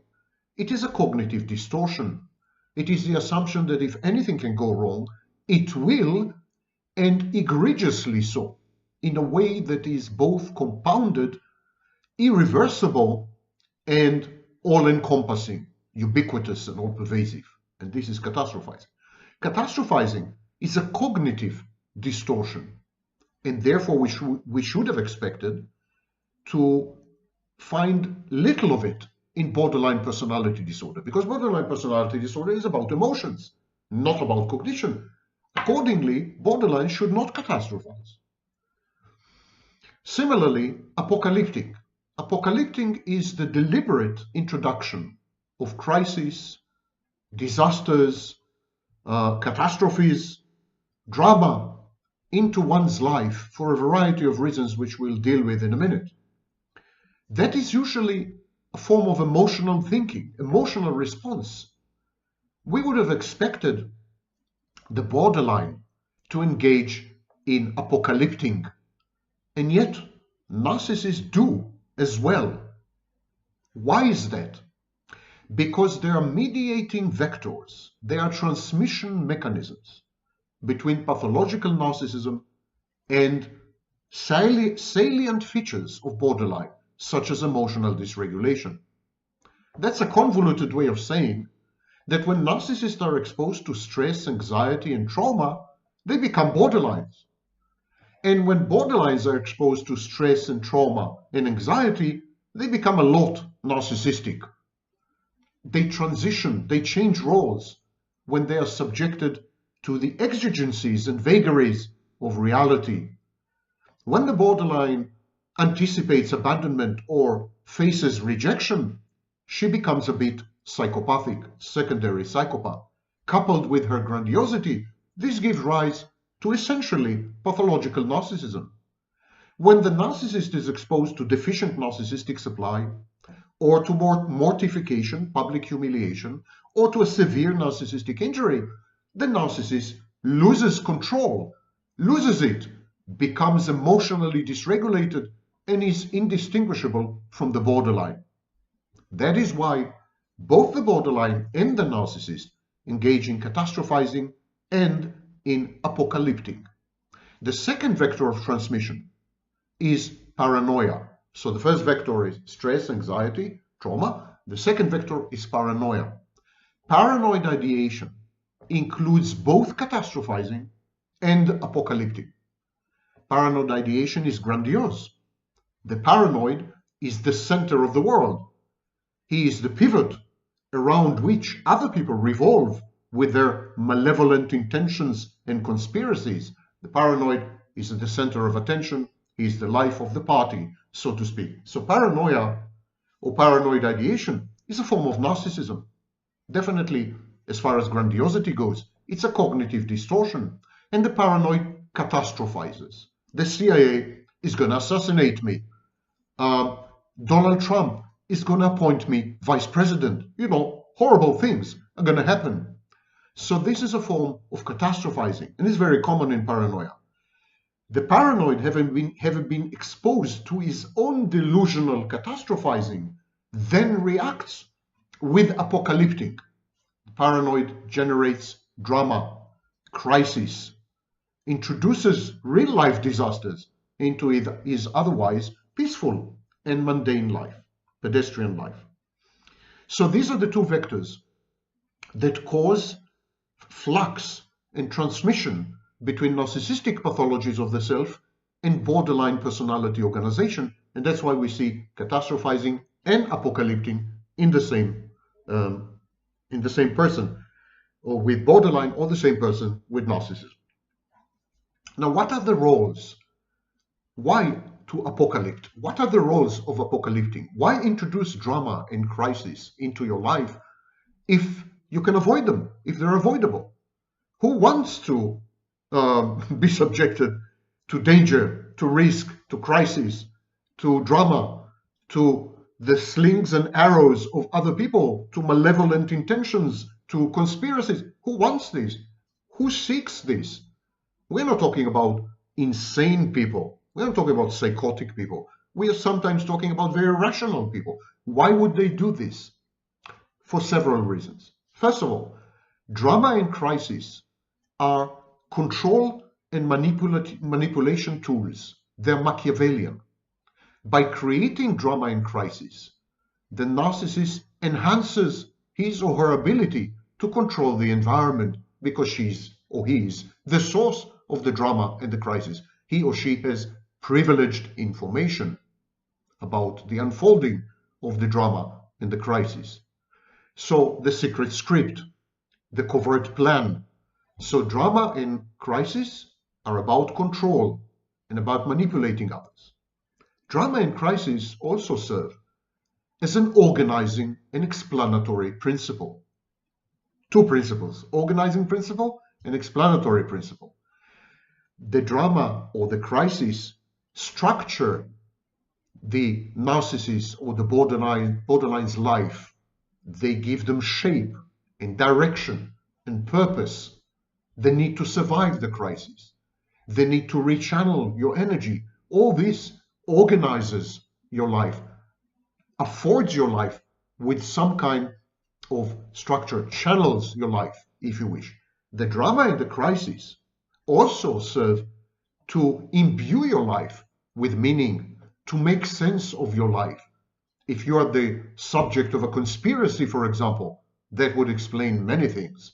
If you are in the throes of a divorce from a malicious, malevolent, scheming and conspiring partner, that would go a long way towards explaining your state of mind, your state of finances, and so on and so forth. So drama and crisis serve to explain life, to structure life, to make sense of life.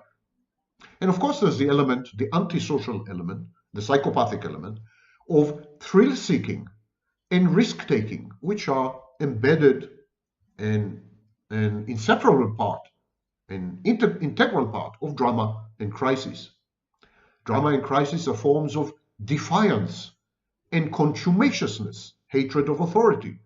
Drama and crisis lead the narcissist or the borderline to a territory which is essentially psychopathic, adventurous, gratifying. And so it serves to uphold the borderlines and the narcissist's view of themselves as unique, special, amazing, fascinating, unprecedented, somewhat unpredictable. Drama and crisis, therefore, buttress, uphold grandiosity. They also invert the locus of control from external to internal. The narcissist and the borderline have an external locus of control. The borderline goes to the extreme of handing over the regulation of her state of mind, her moods and her emotions to an intimate partner or special friend. She is totally out of control in every sense of the word. Someone else controls the borderline. Similarly, the narcissist believes himself to be the butt and the victim of conspiracies, maligning influences, envious people, other narcissists, and so on and so forth. Victimhood is an external locus of control. You're not in charge of your life. Someone else determines it for you. And similarly, external regulation in borderline is a form of external locus of control. But when the borderline and the narcissist apocalypt, when they initiate apocalypse, when they initiate crises and drama and disasters, when they risk everything, when they go on adventures, when they dysregulate themselves and others, when they do all this, they are in control. They're in charge. They're calling the shots. They're running the script. They're the directors of the film of their own life. So this is a form, drama and crisis is a form of regaining control over your life, evolving an internal locus of control. This is very common in narcissistic mortification, where the narcissist would say, I made it happen. It's all because of me. I pushed them to behave this way. That's a way of subverting reality, reframing it to reestablish an internal locus of control. The narcissist often finds himself, and the borderline, often find themselves trapped in a life which is unwanted, a life which is alien to them, a life that puts them down, depresses them, causes them anxiety, a hateful life, a life which they resent and reject and would rather not live. But how to transition out of such a life? How to give up on one phase of life and move on to another? How to effect a life transition, what Gail Sheehy called passages? How do you dump your old life, abscond with everything you are and everything you have, and start anew, reinvent yourself. The only way narcissists and borderlines know how to accomplish this is through what Schumpeter called creative destruction. They destroy everything in an orgy of crisis and drama and insanity and crazy making and acting out and defiance and contumaciousness and criminality. They destroy everything, but they regard this as a creative effort, an act of creation, because they are at the same time inventing a new life for themselves, which is more palatable, accords more with their grandiose self-perception, or somehow elevates them in their own eyes, or at least a new life that has much more potential than the old one. The pedestrian, the mundane, the routine, the dreary, the stable, the predictable, they are shackles. The narcissist and the borderline feel imprisoned in this kind of life. Commitment, investment, hard work, no way. Study, no way. This is for the hoi polloi. This is for the masses. The narcissist and the borderline are such unique entities that they should cruise through life entitled to its benefits without any commensurate effort or accomplishments. And in order to do this, in order to embark upon this trajectory of constant internally generated transformation, they need to destroy. So they go through phases of construction and destruction, and there's never reconstruction. They never visit the same place twice. It's like a river. You can never step into the same river twice. Thank you, Heraclitus. So, creative destruction. The same happens on a mega scale in institutions, nations, geopolitics, the same process of apocalyptic. Our civilization has become both borderline and narcissistic. Our civilization is personality disordered for many reasons which I've gone into in many other videos, which I encourage you to watch. But this is more or less a well-established fact. Younger generations are 5 times more narcissistic than previous ones. This is the situation nowadays. Social media, the technology caters to grandiosity, to atomization, to solipsism, to rejection of the other, and so on and so forth. It's a narcissistic ambience or environment. And the masses, the narcissistic masses, feel that they're being held hostage and enslaved by rapacious, venal, and mendacious, no less narcissistic, possibly psychopathic elites. Elite is the new curse word. Narcissist and elite. The masses regard these elites and the values of these elites as avowed enemies. Enemy is not another country or even another ethnicity. The enemies are the elites, the West, governments, academia, migrants, mainstream media, science, the finance industry, and of course, inevitably, and always, the Jews. These are the enemies. And the enemies of your enemies are your friends. So the enemies of the elites are the friends of the masses. Terrorists, anti-Semites, conspiracy theorists, Russia, Putin, China, populist authoritarians, the alt-right. These are all the friends of the masses, only because the only qualification to be friends of the masses is their hatred or rejection of the elites. The masses abuse democracy and empowering technologies in order to destroy the established order. And this is the apocalyptic phase of narcissism. This is Jose Ortega y Gasset's famous book, Revolt of the Masses, 1933, if I recall correctly. And this revolt of the masses, which is essentially narcissistic apocalyptic, always results in mob rule, ochlocracy, and in atrocities. And we are very nearly there.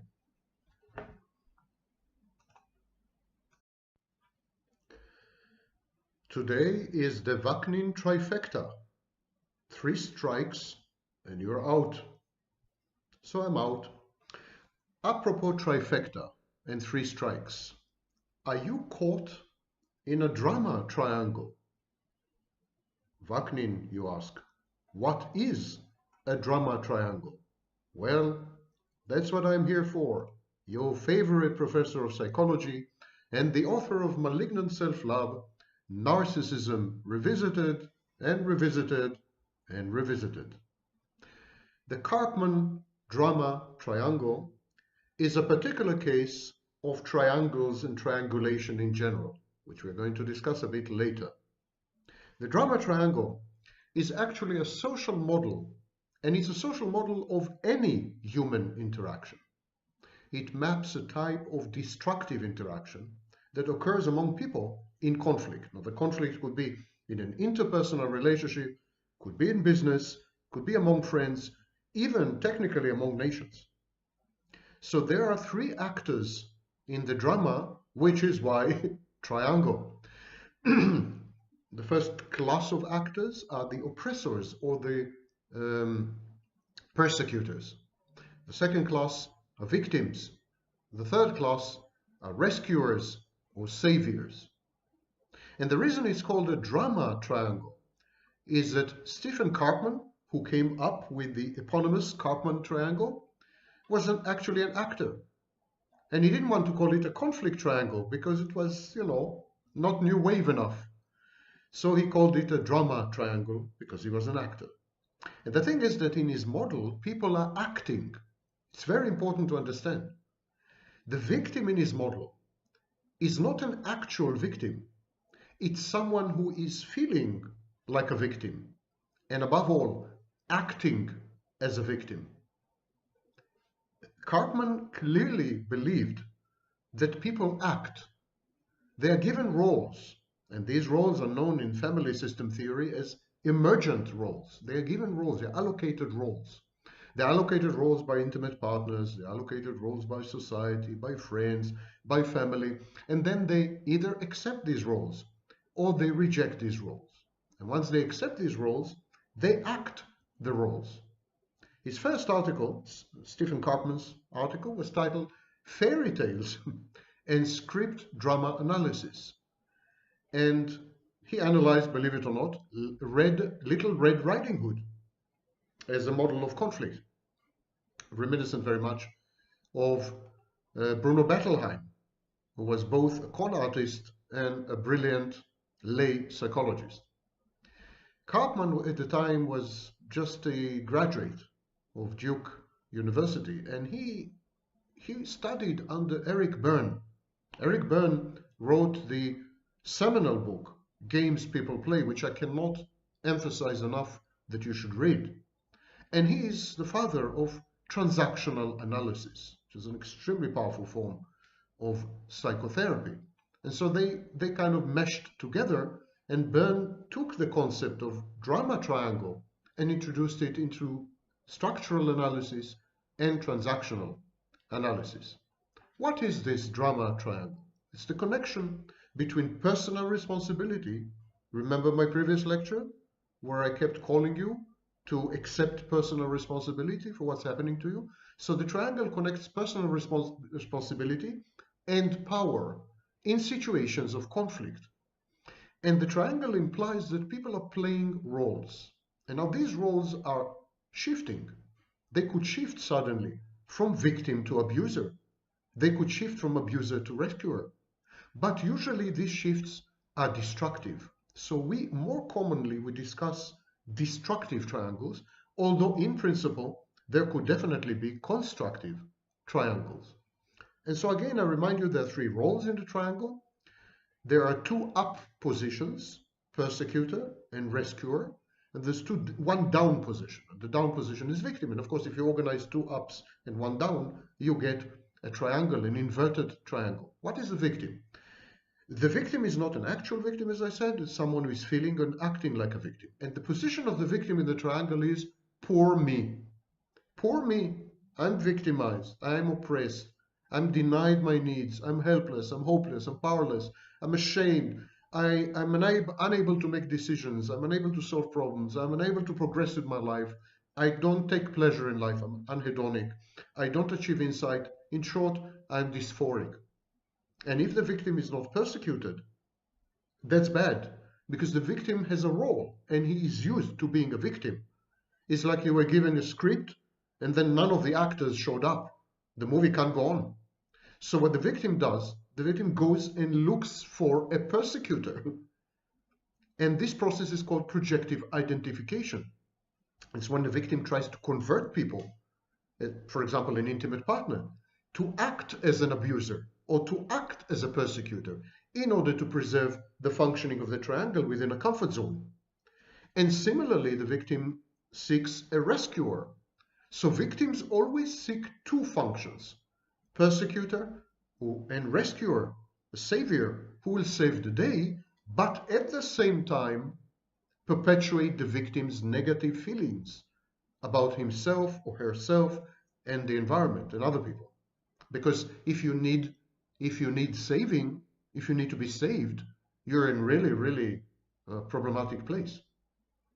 The rescuer's line is, let me help you. I'm here to help you. It's an enabler. And rescuers actually feel guilty if they don't go to the rescue. But rescuing is a negative function, not a positive one, because it keeps the victim dependent. It doesn't allow the victim permission to experiment, to fail, to experience consequences of choices and decisions, to go through pain and hurt and process them. All the coaches and self-styled experts online, they are rescuers. They enable your victim status, your victim mentality, and your victim stance. And that's exceedingly bad for you as far as your mental health. And the rewards to the rescuer are enormous. The rewards are enormous. The focus, first of all, shifts from the rescuer to someone else. So it's like by taking over someone else's life, by micromanaging someone else's decisions, choices, partners, they kind of fend off the need to think about their own lives, to focus on their own problems and responsibilities and chores and functions and roles.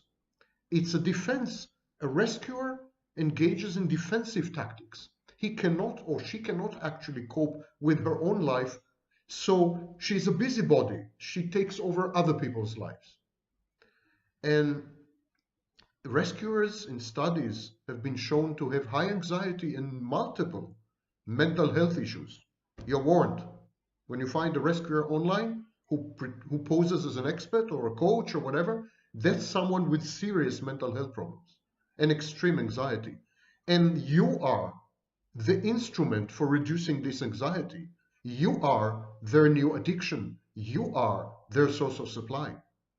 The rescue role is pivotal because the actual primary interest of the rescuer is avoidance of their own problems. It is disguised as altruism, empathy, concern for victims' needs, but it's none of the above. And finally, there's the role of the persecutor, the villain. It's a morality play. Remember, it's a drama because Kaufman was an actor. So the persecutor or the villain, his line is, it's all your fault. Alloplastic defenses. It's not my responsibility. I did nothing wrong. I'm either misunderstood or I'm maligned.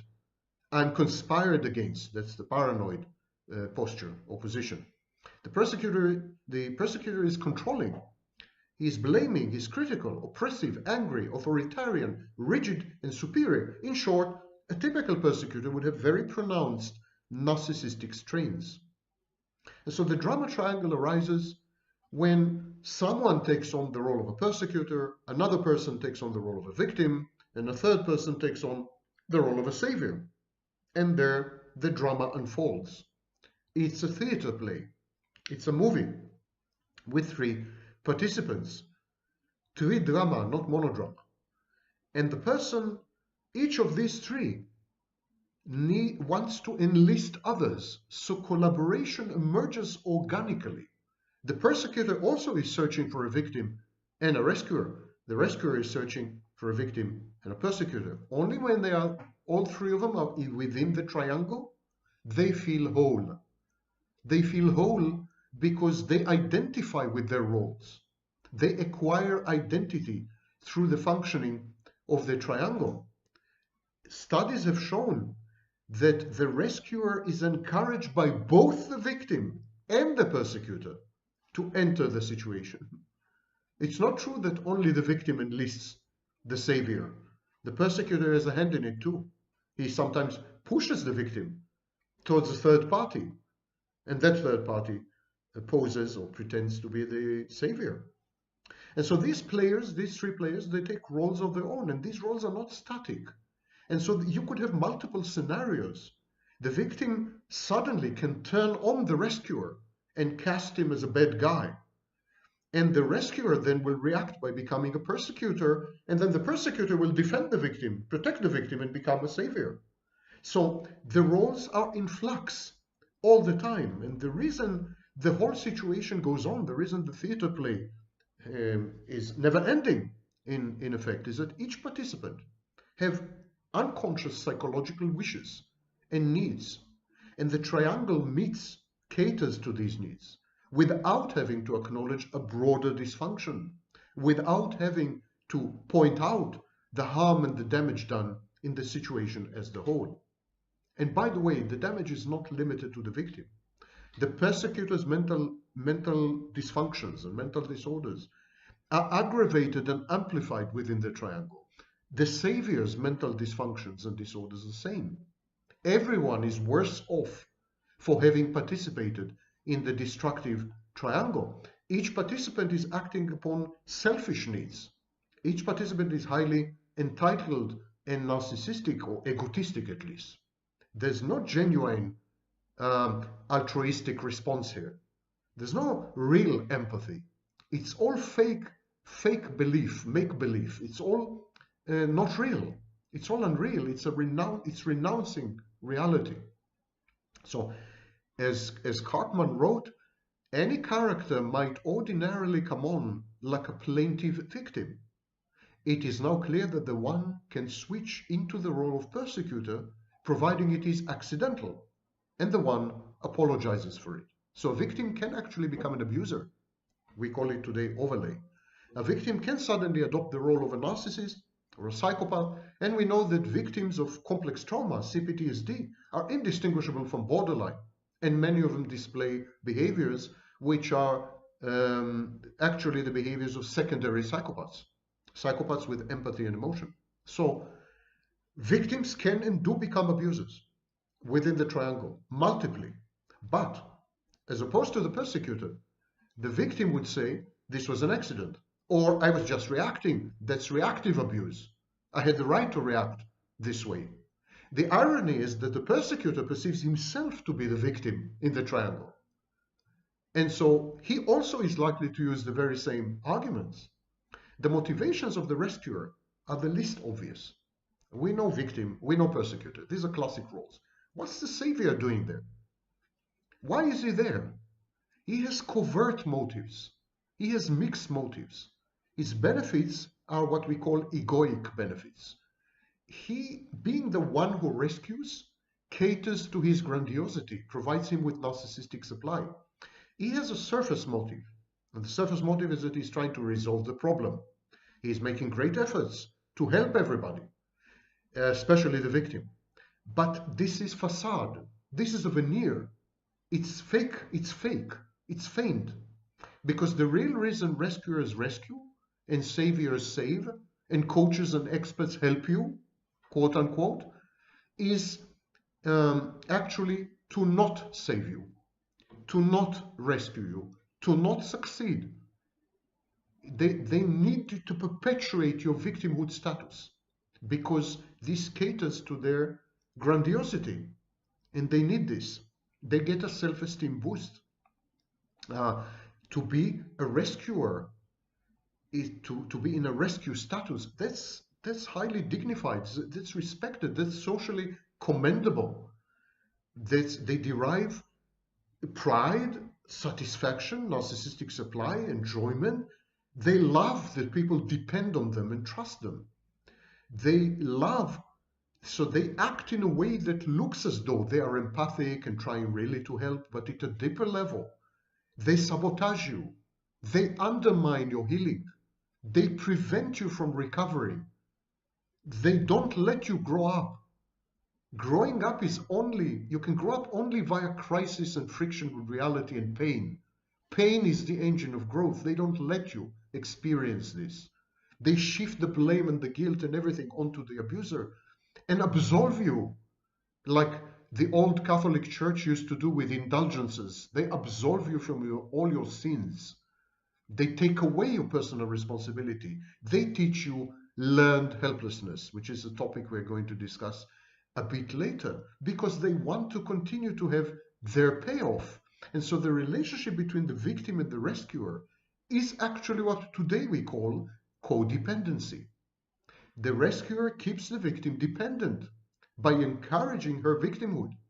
The victim gets their needs met as well by having the rescuer take care of them. The victim infantilizes, the victim regresses to a childhood phase. She becomes a child, totally helpless, and it is the savior or the rescuer who is there in the parental role. Remember the shared fantasy? Rescuers and victims create a shared fantasy. Very much a replica of the shared fantasy with the original abuser. It is therefore a form of narcissistic abuse. And so people who participate in the triangle have a primary role. Let's call it a role of habit, habitual role. So they're either victims, usually, rescuers, typically, persecutors, gleefully, when they enter the triangle. But when they start with the habitual roles, because the habitual roles are roles that they had studied as children in the family of origin. They were parentified, so they become rescuers. They were rejected and ignored by a dead mother, so they become victims or they become persecutors. The family of origin conditions the person, teaches the person the emergent role in adulthood. And this is the emergent role that the adult brings into the drama triangle. And participants each have a role. That's very true. They identify with this role and they usually enact this role. But once you are in the triangle has a life of its own. It's like the Bermuda Triangle. You vanish and you have a life of your, and the triangle has a life of its own. And the triangle rotates you. And before you know it, you find yourself a persecutor. And before you know it, as a persecutor, you find yourself saving the victim from the alleged savior who had become a persecutor. It's rotation. Each triangle is a payoff for the people playing inside the triangle. And how to emerge from this triangle? Because this triangle is a giant sucking sound, you know. How to get rid of this? A triangle is a good way of describing trauma bonding, for example. So how do you get rid of it? You deprive the actors of the payoff. And we will discuss it a bit later. You prevent them from getting any payoff. You don't give narcissistic supply to the rescuer. You don't automatically accept the victimhood stance and victimhood mentality of the victim. And you punish or you incentivize the persecutor to stop persecuting. You take the payoff away. You empower, for example, the victim. The persecutor doesn't have power anymore. So, because persecutors are addicted to power, to having power. It's a power play, like in rape. Now, the Karpman triangle is one of many triangles. There's a theory of triangulation. It was first published in 1966 by Murray Bowen, B-O-W-E-N. And it's part of his family systems theory, which, to my mind, is the most powerful theory of what's happening inside your head. Most powerful theory of the mind in psychology, and my favorite. Murray Bowen worked mostly with schizophrenics, And I will not go into details now, but schizophrenia gives you a window into the mind that no other mental disorder can provide, with the exception perhaps of narcissists and borderlines. And that's why perhaps Kernberg thought that narcissists, borderlines, and psychotics are one and the same, almost. Anyhow, Bowen came up with the concept of triangulation. Here is what he said originally. Triangulation is a process whereby a two-party relationship that is experiencing tension will naturally involve third parties to reduce this tension. So when people find themselves in conflict, they reach out to someone else. You know, you had a fight with your wife, she goes to her mother. You had a fight with your wife, your brother butts in. You had a fight with your wife, she picks up another man in your face. So these are all forms of triangulation, introducing a third person to regulate the environment of the dyad, D-Y-A-I-D, the environment of the couple. And the resulting triangle actually is very functional and much more comfortable than the original dyad, the original couple, because it can contain much more tension. Why? Because the tension is shifted. So even in case of cheating, amazingly, actually cheating, which is classic triangulation, it's introducing a third intimate partner into what should have been an exclusive relationship. Even there are improvements in anxiety, tension, and inter-couple conflict. That's why many men joke that their cheating wives are much more easy to get along with. So triangulation reduces anxiety, tension, and enhances the functioning of the original couple, strangely. So Bowen suggested two concepts. One is differentiation and one is triangles. And he said, he used the word triangle and not triad, because he said that triangles are integral part of relationships, even relationships of two people, couples. So if you leave a couple to evolve, most couples oscillate between closeness and distance, approach and avoidance. These are minor oscillations. If one of the members of the couple is a narcissist, or if he has any mental health issue, especially cluster B personality disorders, the approach avoidance will be extreme. But approach avoidance is a repetition compulsion feature of most couples. We all feel suffocated at times and withdraw and avoid, and we all feel the need for intimacy and love and compassion and being held, and so we approach. This is an integral part of the dynamics of any couple. And so this creates imbalances. And most of the time, the imbalances can be resolved internally, especially if there is good communication. But sometimes they cannot. And then the only solution is to introduce a third party. Now, the third party could be a family member. Third party could be a couple therapist, marital therapist. But the third party could be a lover. The third party could be someone to flirt with. Any third party actually brings forward some resolution of the conflict, some resolution of the approach avoidance. Now, the resolution could be a dissolution of the couple.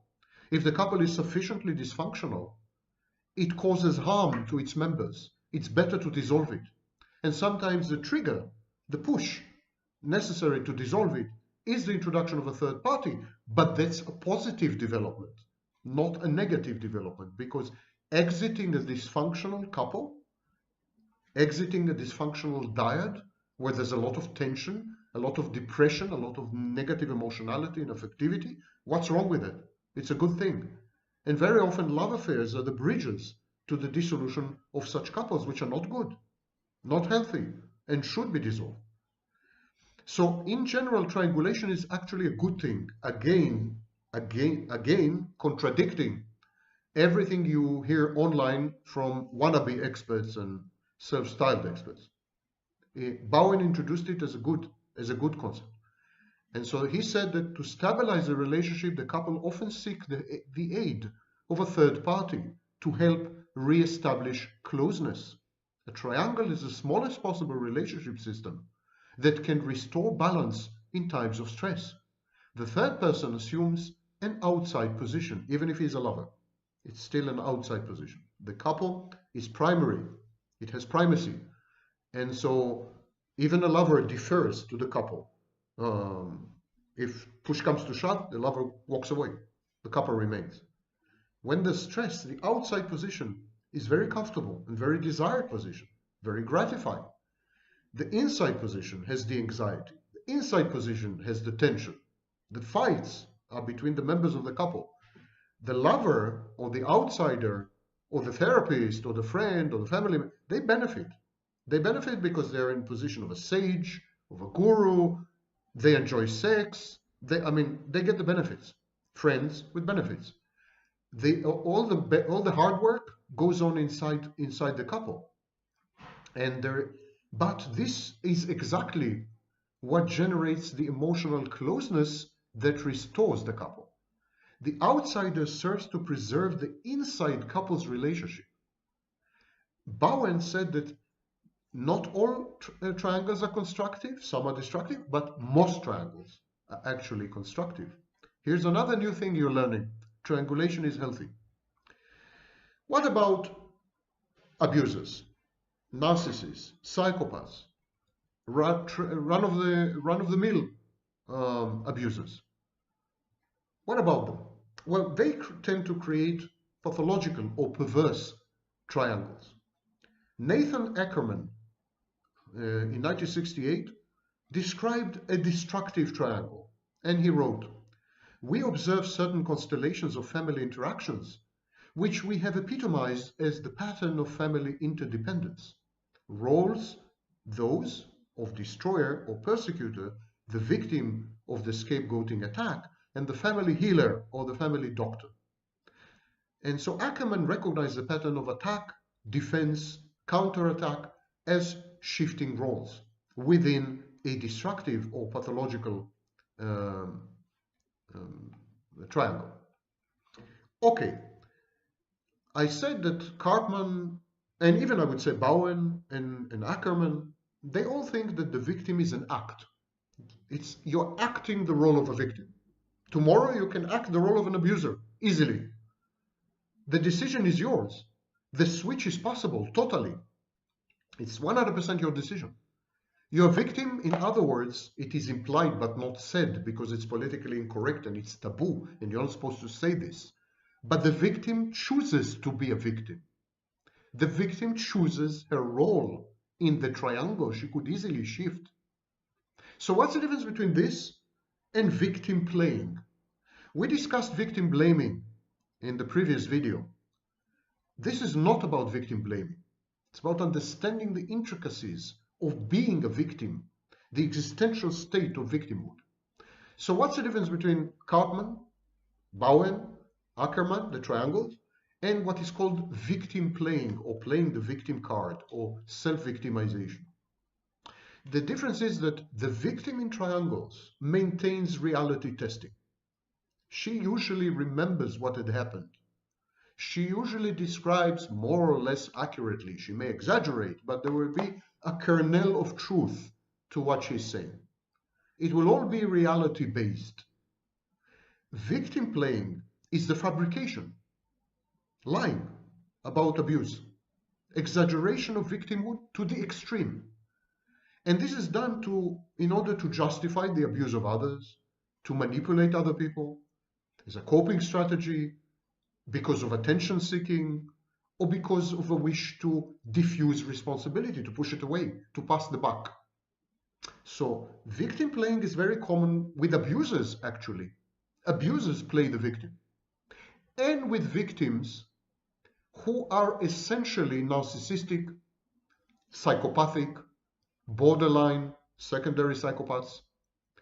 And they use victimhood to kind of disguise their contributions and their responsibility in what had happened, in the abuse. So we have a set of unsavory characters. And our empaths, for example, they engage in victim playing. Absolutely, 100% in victim playing. It's a powerful indicator that these people are covert narcissists or psychopathic or at the very least borderline, because they are trying to create a morality play and they engage in splitting where someone is all bad, the abuser, and someone is all good, the empath, and they aggrandize themselves in the process. These are strong indications of narcissistic, pathological narcissistic defenses. Victim playing by abusers is done in a variety of ways, by dehumanizing the victim, by diverting attention away from acts of abuse, by claiming that the abuse was justified because of the other person's bad behavior. The victim made it happen, she caused it, she provoked me, she asked for it. Grooming abusive power and control by soliciting sympathy and empathy and romantic emotions from other people in order to gain something. Assistant, access, money, sex, whatever. Supporting or enabling the abuse of a victim. Proxy, abuse by proxy. So all these are forms of victim playing. And abusers frequently play the victim. And they play the victim for two reasons. First of all, justification. Even abusers need to feel egosyntonic. Many abusers have a self-image and self-perception as good people, morally upright people, people who would never harm a fly. And so they need to justify to themselves, first of all, why they had damaged, caused pain and hurt another person. And this is called in transactional analysis existential validation. So many abusers would victim play in order to feel good with themselves, to justify themselves, to deal with a cognitive dissonance, because there's an inconsistency, there's a contradiction, there's a conflict between the way they treat other people and what they believe about themselves. They believe about themselves that they're good people. Good people don't abuse. So if good people don't abuse and I'm a good person, I don't abuse. So what I do is not abuse. It's something else. Reactive abuse. I've been victimized. I'm just reacting. And similarly, victim playing justifies to others.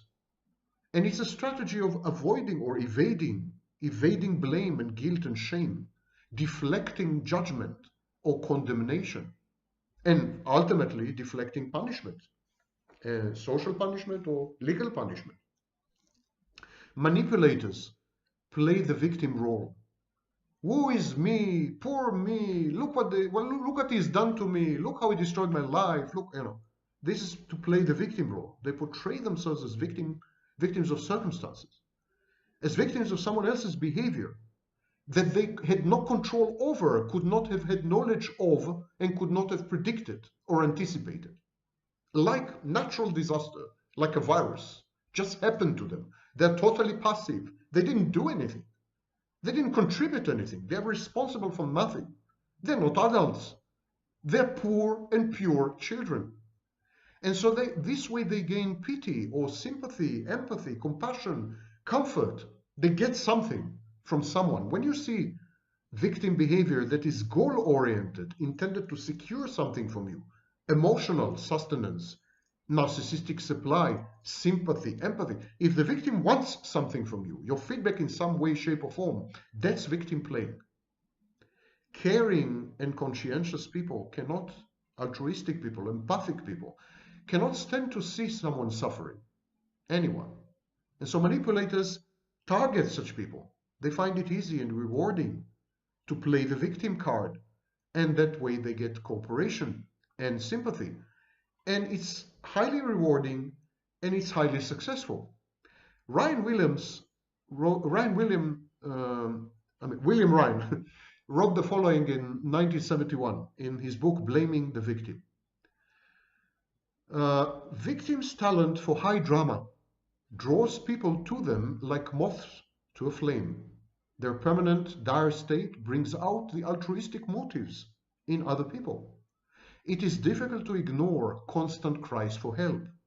In most instances, however, the help given is of short duration. And like moths in a flame, helpers quickly get burned. Nothing seems to work to alleviate the victim's miserable situation. There is no movement for the better. Any efforts rescuers make are ignored, belittled, or met with hostility. No wonder that the rescuers become increasingly frustrated and ultimately walk away. Jordan Peterson has a whole chapter dedicated to this in his book 12 Rules. Okay, victim playing is therefore an attention-seeking technique, and for example, Munchausen syndrome is a form of victim play. It's a strategy to elicit rescue and being saved. And of course, it's a mechanism to obtain a variety of emotional rewards, like narcissistic supply, sympathy, empathy, etc., etc. You secure feedback, input from their environment, and you are enabled and empowered via victim playing. Victim playing actually empowers and enables people, but in a bad way. In a bad way because it doesn't allow progress, evolution, personal growth, and development. It gets you stuck in the same place. It's like a one-trick dog, one-trick pony. It's the only trick you know. I need something, I'll play the victim. I need money, I'll play the victim. I need empathy, I'll play the victim. I need to get rid of my husband, I'll play the victim. I'll play the victim. It's the only thing I know how to do. And the language of playing the victim is all over. I mean, you can find it in corporate settings. You can find it when you interact with your children. It's a boundary issue. It's a boundary issue because the victim invades, breaches, and violates your boundaries in many, many ways. The typical victim is very disempathic. She lacks empathy. Watch the previous lecture. And is very demanding, very clinging, and very needy. And it's a bit of a dishonest strategy because it elicits an empowering response, but the victim is not seeking to be empowered. On the very contrary, the victim wants you to perpetuate her state as a victim because it gets you to do things for her. Okay? Transactional analysis distinguishes real victims from people who had adopted the role of victim in bad faith. Authenticity versus bad faith. That's an existentialist approach, Jean-Paul Sartre. So there are authentic victims and there are bad faith victims. What's the difference between the two? Authentic victims want to stop being victims. They dedicate all their energy, all their thoughts, everything to leverage their capacities to improve their situation and stop being a victim. Bad faith victims also leverage all their capacities and all their resources in order to remain victims, because victimhood works for them. And you will always find any number of unscrupulous gurus, coaches, and experts who will help you to remain a bad faith victim, will help you to get stuck in your victimhood stance because it pays, it's profitable. And so among the most predictable interpersonal games described by Eric Berne, he described a game common among victim players. And he said, so Eric Berne has a book called Games People Play where he describes games. He casts, recasts, reframes, reformulates interpersonal relationships as games. And one of the games is victim playing. And he said, this game revolves around the sentence, look how hard I've tried. Look how hard I've tried. And I'm still a victim. The psychiatrist R.D. Laing, who was an iconoclastic figure in the 60s and 70s, he said, it will be difficult in practice to determine whether or not, or to what extent, a relationship is collusive, where one person is predominantly the passive victim by consent. And when these people are not real victims, but merely playing the victims. This is almost impossible. Just by observing and analyzing, we can't really tell if someone is an authentic victim or a bad faith victim. You need to observe that person a very long period of time. And if that person remains a victim for years or months, something's wrong. It's probably a person who is acting the victim, because to be a victim is gratifying, aggrandizing, functional, and guarantees favorable outcomes from an empathic, altruistic environment. The problem is even more intense, more egregious. Once a pattern of victimization has been internalized, it's kind of double bind. When victimhood becomes your identity, becomes who you are, not what you do, but who you are. It's like an actor in a film, in a movie, and the actor gets confused and he thinks suddenly that he is the character. Not that he is acting the character, but that he is the character. Object relations theory explored the way that the false self possesses and creates a permanent sense of victimization, a sense of always being at the hands of something external. Because what is the false self? The false self is not you. It's out there. It's an external entity, and you are fully hostage of that false self. From the age of 2 or 4 or 6 or 9 at the maximum, you had been kidnapped by the false self. You had become a hostage. So of course you will naturally evolve into a victim and adopt a victim mentality. That's why all narcissists would tell you that they are victims, because they are victims. They self-victimize. They surrender themselves, subjugate themselves to the hands of this Moloch, this idol, this God, the false self. It's a form of human sacrifice. They sacrifice the true self to in this form of idolatry. And to break the hold of the negative complex and to escape the passivity of victimhood, that requires to take responsibility of your own life, your choices, your decisions, your desires, your long-term actions. And taking responsibility is very frightening.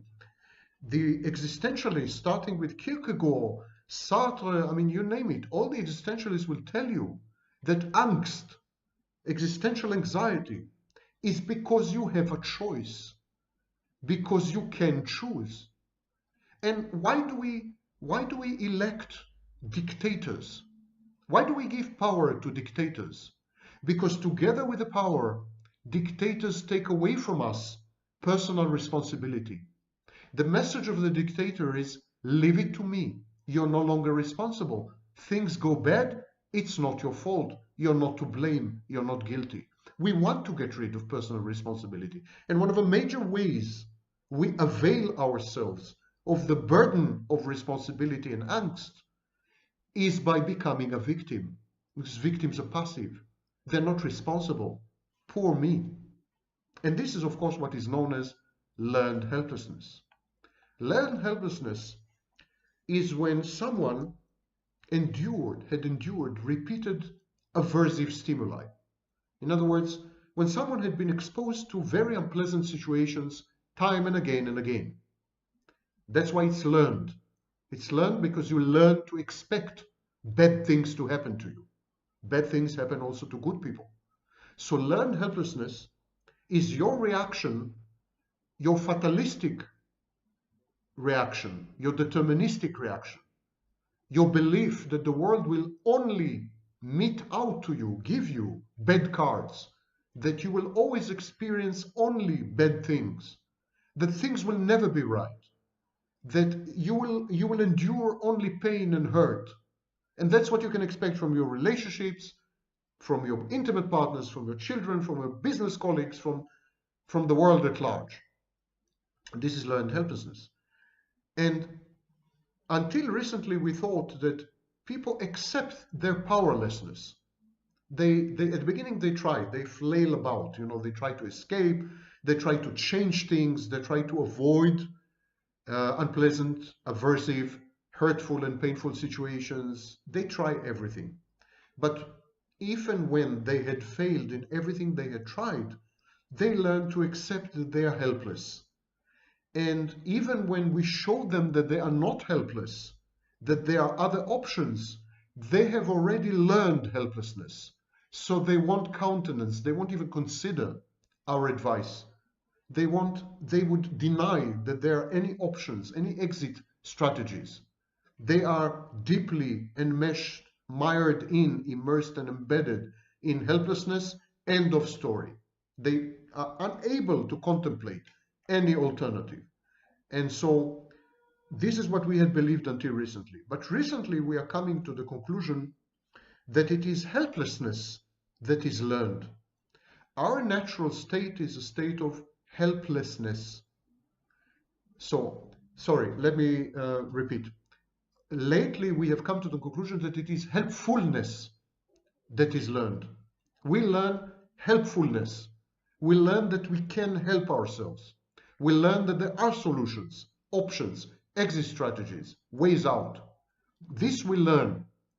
We are born and we spend the first few years of our lives helpless. So helplessness is not learned.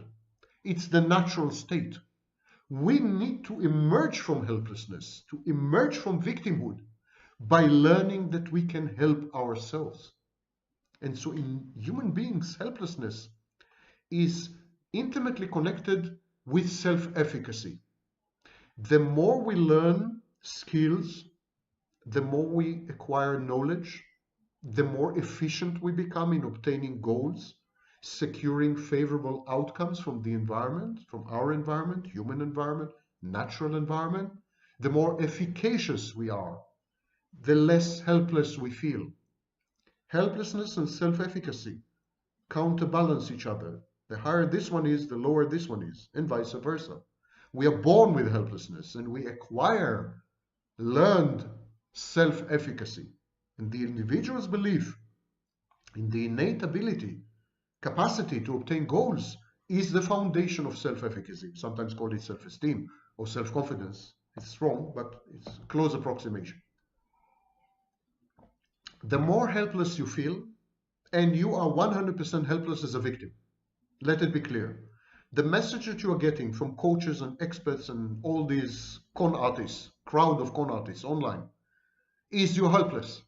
You're a victim. There's nothing you could have done. They teach you helplessness. And over time, helplessness always leads to and resolves in clinical depression and other mental illnesses. I want you to understand that you are risking your mental health. A state of victimhood is a state of learned helplessness, is a state of incipient depression and other severe mental illnesses. If you have a real or perceived absence of control over your life, over the outcomes of situations, you want to die. Life is not worth living. An external locus of control is the most horrible thing that can happen to a person. That's why narcissists, in many ways, should be pitied, because they have 100% total external locus of control, and they really can't do anything about it unless they use cold therapy. So, recently. So, this is a death verdict, a psychological death verdict. American psychologist Martin Seligman initiated research on learned helplessness in 1967 at the University of Pennsylvania, and he was actually an expert on depression. He saw so many cases of learned helplessness and depression that he said, well, let's get to grips with it. Let's study what this is, what this thing is. It seems to be the core of depression. Self-victimizing, victimhood, and helplessness are the core of depression. And so he and later many others, Meyer, others, they experimented with dogs, and these are amazing experiments. I advise you to go online and look for videos on Seligman-Meyer experiments with learned helplessness. And they reach a conclusion that there is only one cure for helplessness. Seligman discovered that dogs don't try to escape. He administered to them all kinds of shocks, and don't ask. And they didn't try to escape. And he asked himself why the dogs are not trying to escape. He made it possible for them to escape had they wanted to, but they didn't want to. And he asked why they decided to not escape. Why they decided to endure suffering. Why they decide, in other words, why these dogs had decided to become victims.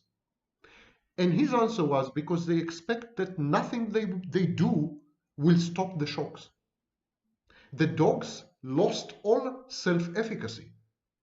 The dog said to himself, listen here, there's nothing I can do about this cruel, sadistic human, Seligman. Nothing I can do. I have to sit here in the cage and be electrocuted.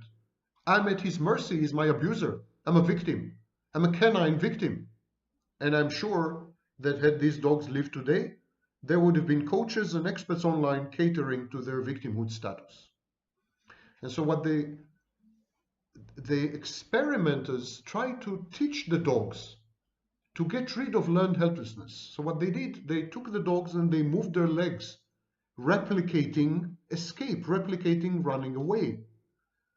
And gradually, the dogs learned to move their legs and they ran away. So you need to teach victims and people with learned helplessness, you need to teach them how to help themselves. You don't need to tell them, yes, you were victims, yes, you are passive, yes, you are nobodies, yes, the abuser, you couldn't do anything, you were helpless. I mean, it's wrong messages, catastrophic messages. You need to tell them, on the contrary, you're strong, resilient people. You could have done some things, but you made the mistake of not doing them. Here's what you could have done. 1, 2, 3. You need to teach helpfulness. Threats don't work. Rewards don't work. Helplessness and victimhood, very addictive.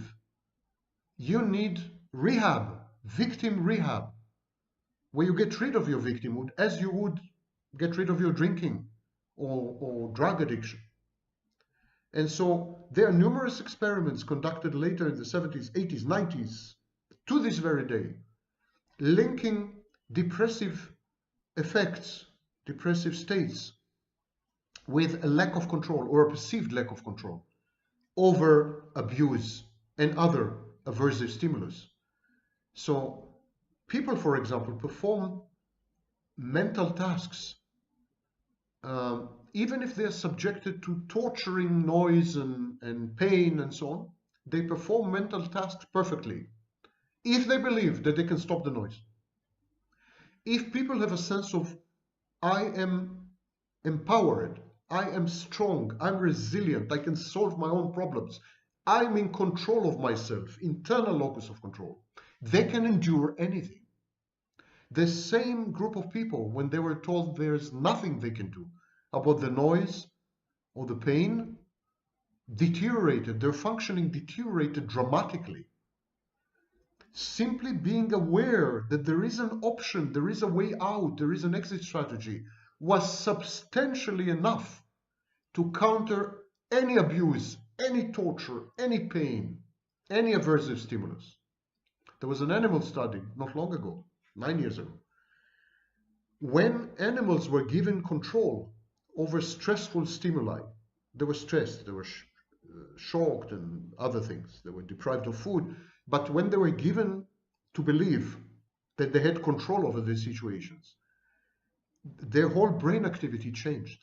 And many of them didn't use the solution, humans and animals. They had options, they had exits, they had ways out, and yet they preferred to endure the torture and the pain from a position of strength, not as victims. They chose to not avoid the stimuli.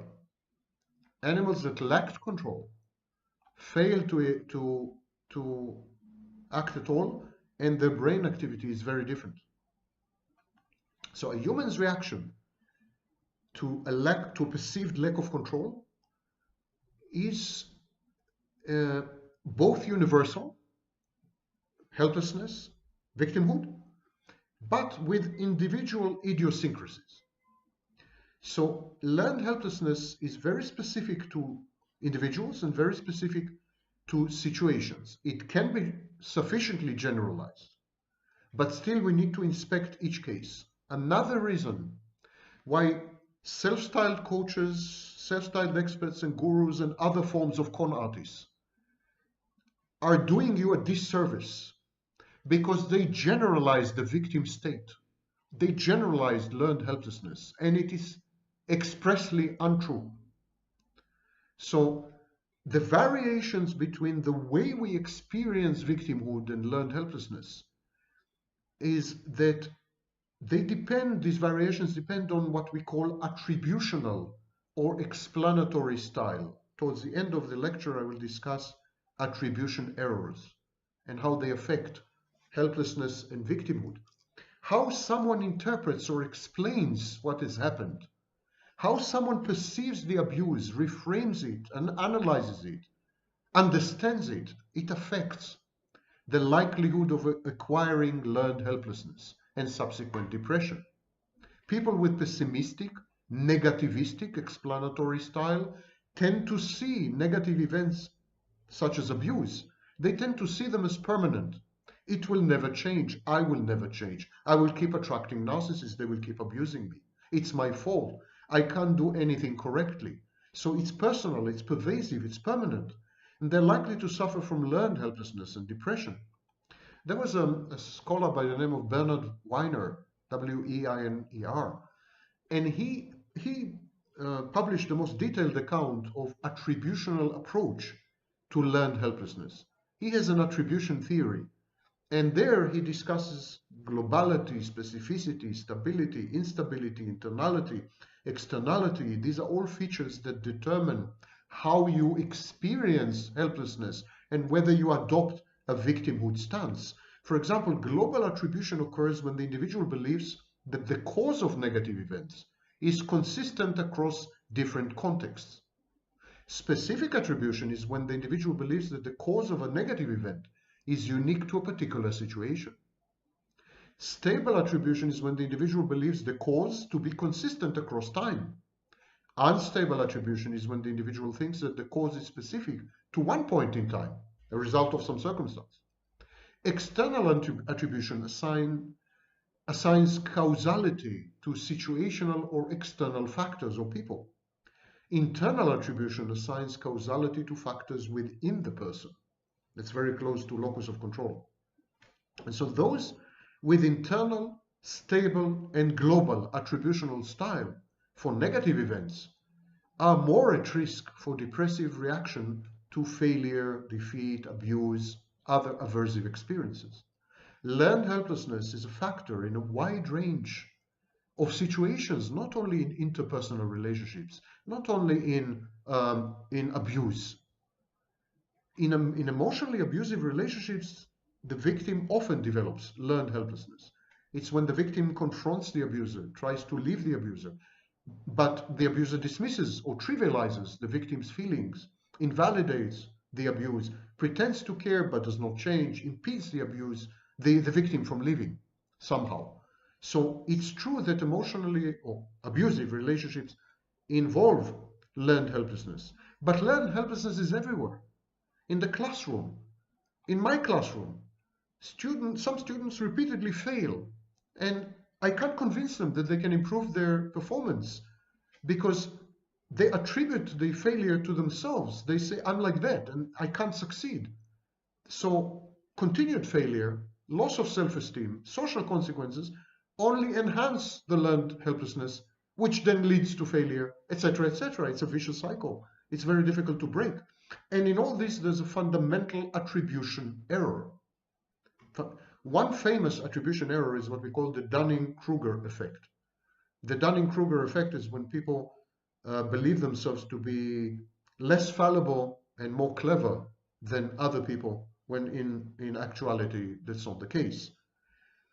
In social psychology, the fundamental attribution error, also known as correspondence bias, attribution effect, it's the tendency to overvalue dispositional or personality-based explanations for the observed behaviors of others, and at the same time undervalue situational explanations for those behaviors.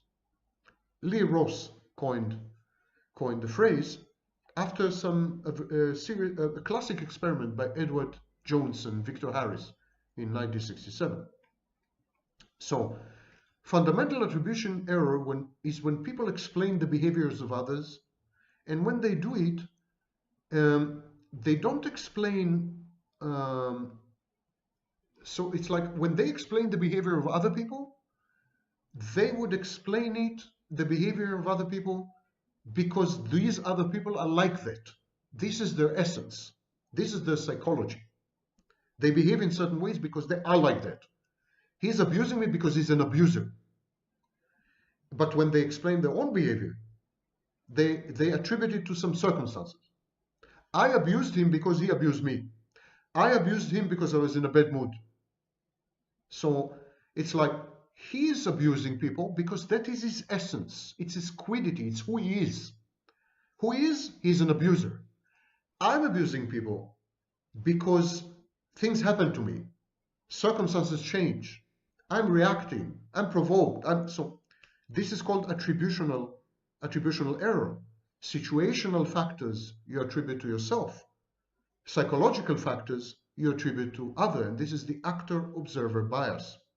So let's take an example.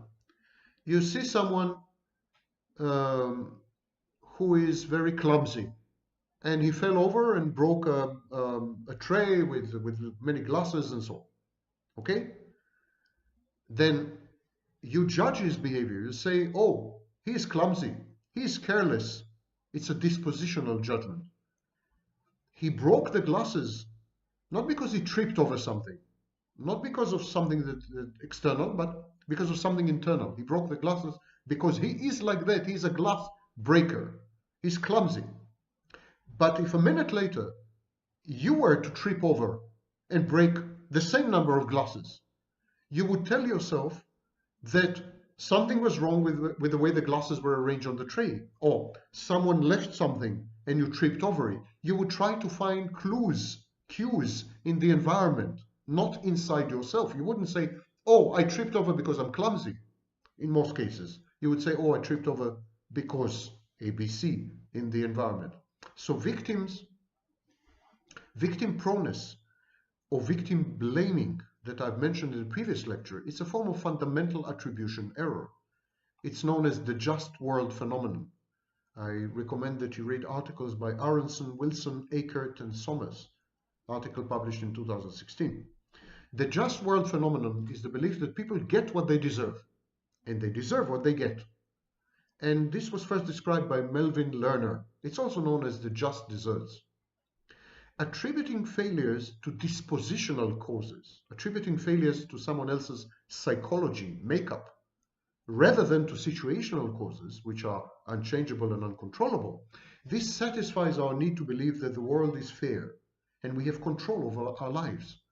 We are motivated to see a just world because this reduces perceived threats, reduces anxiety, gives us a sense of security, helps us to find meaning in difficult and unsettling circumstances, benefits us psychologically. So we would say he broke the glasses because he is like that. Now that I know this about him, I can predict his future behavior and I can control it. I can never give him glasses again. He is an abuser.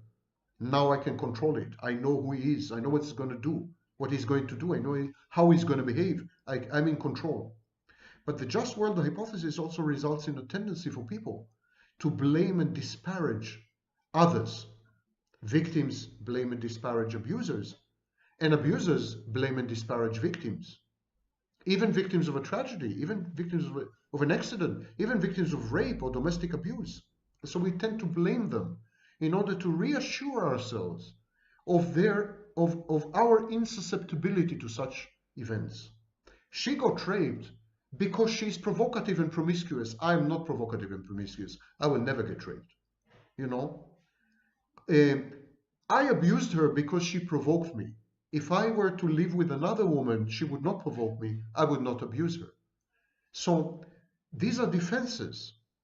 We attribute to other people badness, corruption.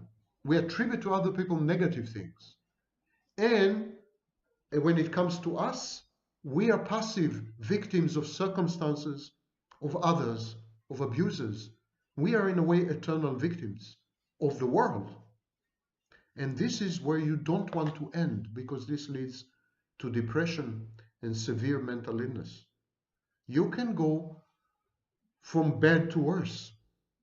You can exit an abusive relationship, but if you understand it wrongly, if you reframe it wrongly, If you cast yourself in the role of an eternal victim who did nothing wrong, could have done nothing wrong, could do nothing wrong, is not responsible and contributed nothing, you're gonna end up with mental illness. And I'm not sure which is worse, when your abuser is external or when your abuser is internal in the form of a mental illness that is really who you are.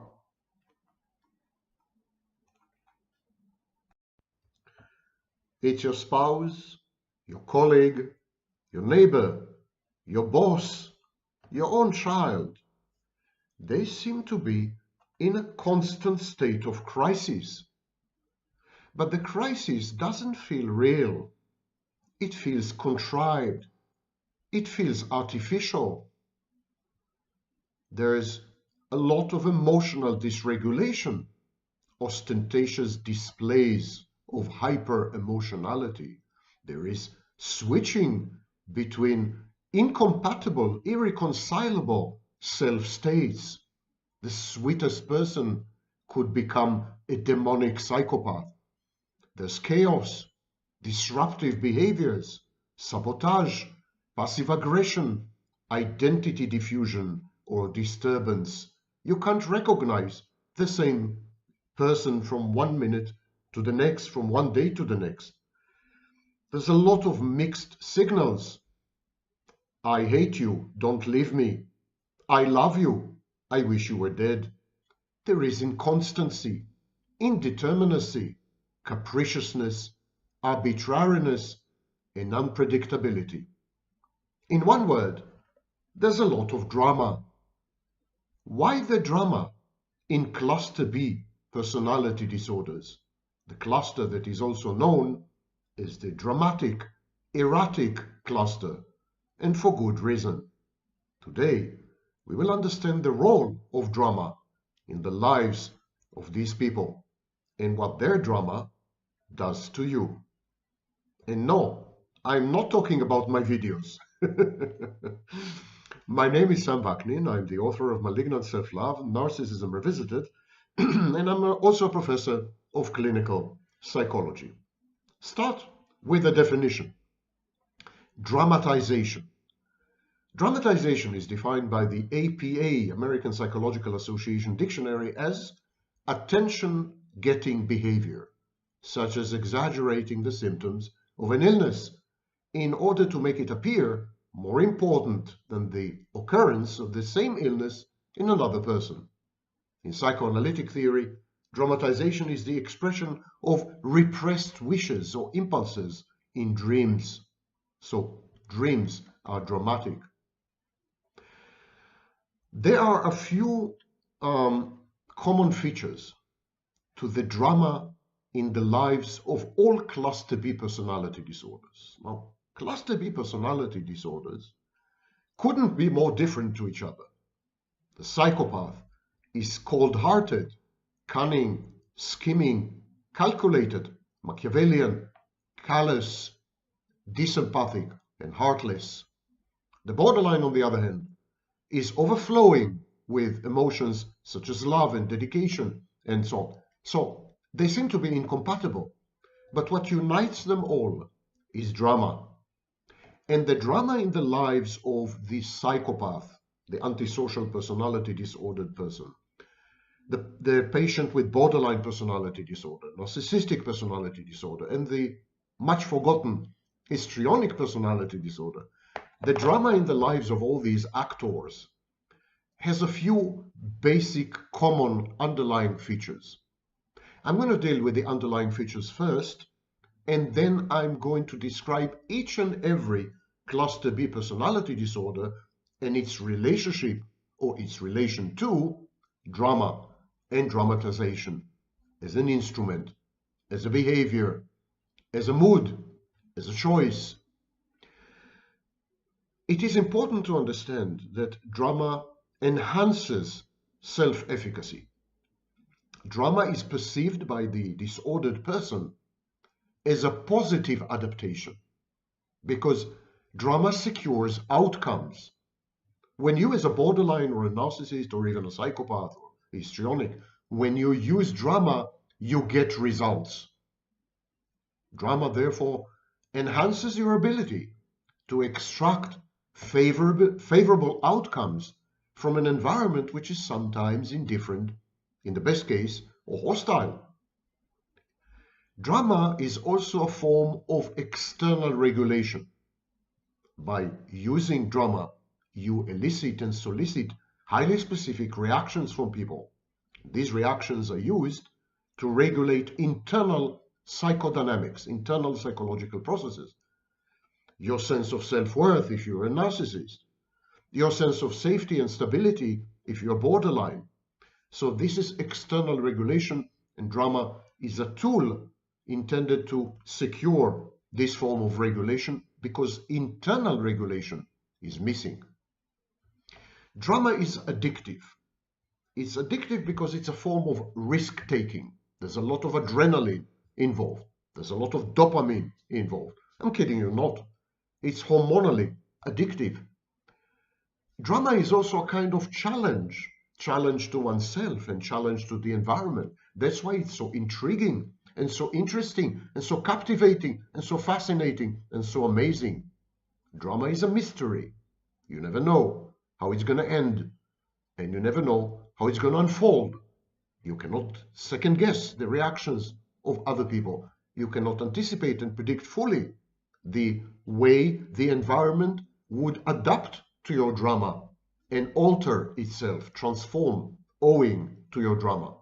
So drama contains a mysterious, adventurous element which goes hand in hand with risk-taking and thrill-seeking, psychopathic traits, by the way. Drama also kind of goes hand in hand with grandiosity, because if you are at the center of the drama, let alone if you have initiated the drama, that makes you important. You're in the limelight. You're in the center of attention. Everyone revolves around you. Everyone tries to resolve your problems or predicament. Everyone is trying to help you or take you down. Whatever the case may be, you are suddenly the pivot and the axis around which everyone sort of revolves. And so drama helps to distort cognition. If you are grandiose like the narcissist, drama helps you to believe your own confabulations and self-deception. It self-enhances. It allows you to buttress your fantastic, inflated self-concept, self-image, and self-perception. Only important people, only unusual people, only exceptional people find themselves amidst drama. Drama is a hallmark and a sign and a badge of your exceptionalism and your uniqueness. Drama is a narrative, of course. Dramas are mini theater productions, mini movies. So drama involves a plot. There's a plot, there's a storyline, it's a piece of fiction, and it's a narrative. And it's a narrative that resonates with everybody's childlike wonder.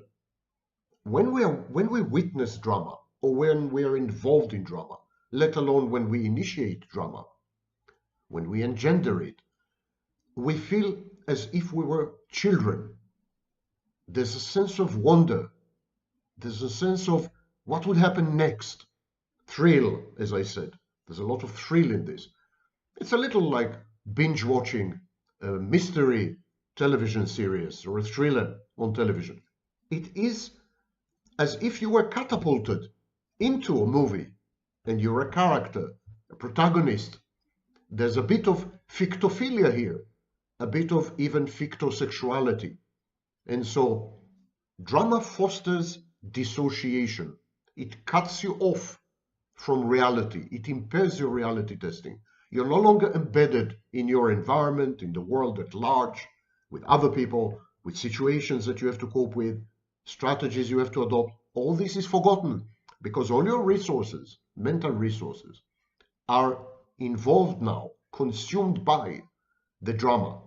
And so drama imposes huge costs in terms of mental resources. It is depleting, and it renders the participants especially the recipients of the drama, the ones who are exposed to the drama willy-nilly, unwillingly, not voluntarily.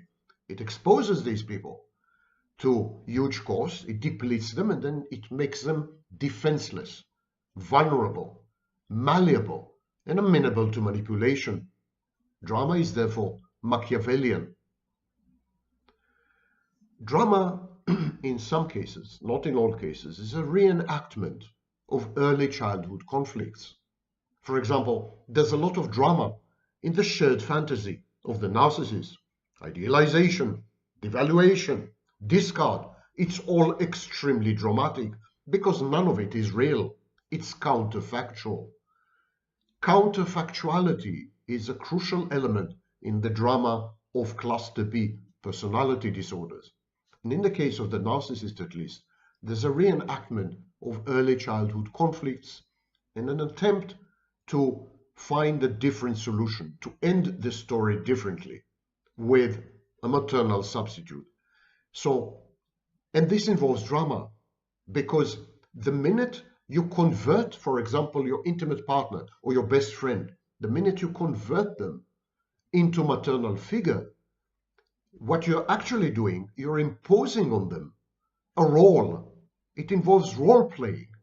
Role-playing in the theater of the absurd, which is your early childhood recollections and early childhood shame and early childhood pain. You coerce people around you as a narcissist. You coerce them into your theater play.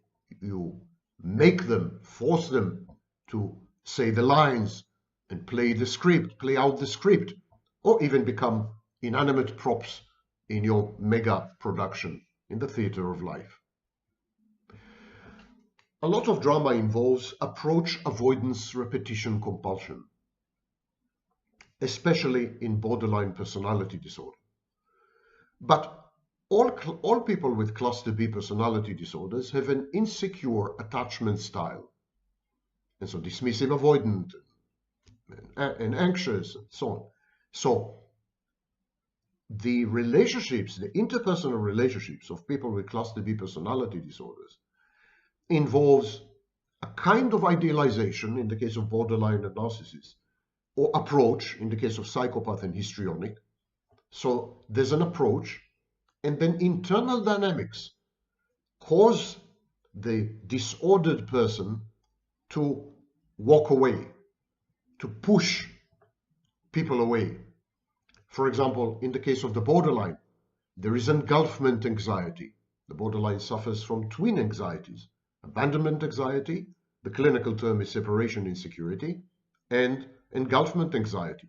When she gets too close to someone, when there's intimacy that emerges naturally, when her love, and I say I am using the female pronoun, although half of all borderlines are men, when her love is reciprocated suddenly, she's terrified, she feels suffocated, she feels engulfed and consumed, she's about to disappear, and she runs away.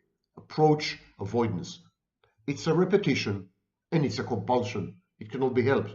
But the very dynamic of approach and then avoidance and then approach and then avoidance and so on injects instability and unpredictability into the relationship. In short, it creates drama. It elevates drama into the organizing principle of the relationship. These are the dynamics of insecure attachment. One of the major roles of drama is to attempt to generate theories of mind and internal working models. Allow me to explain.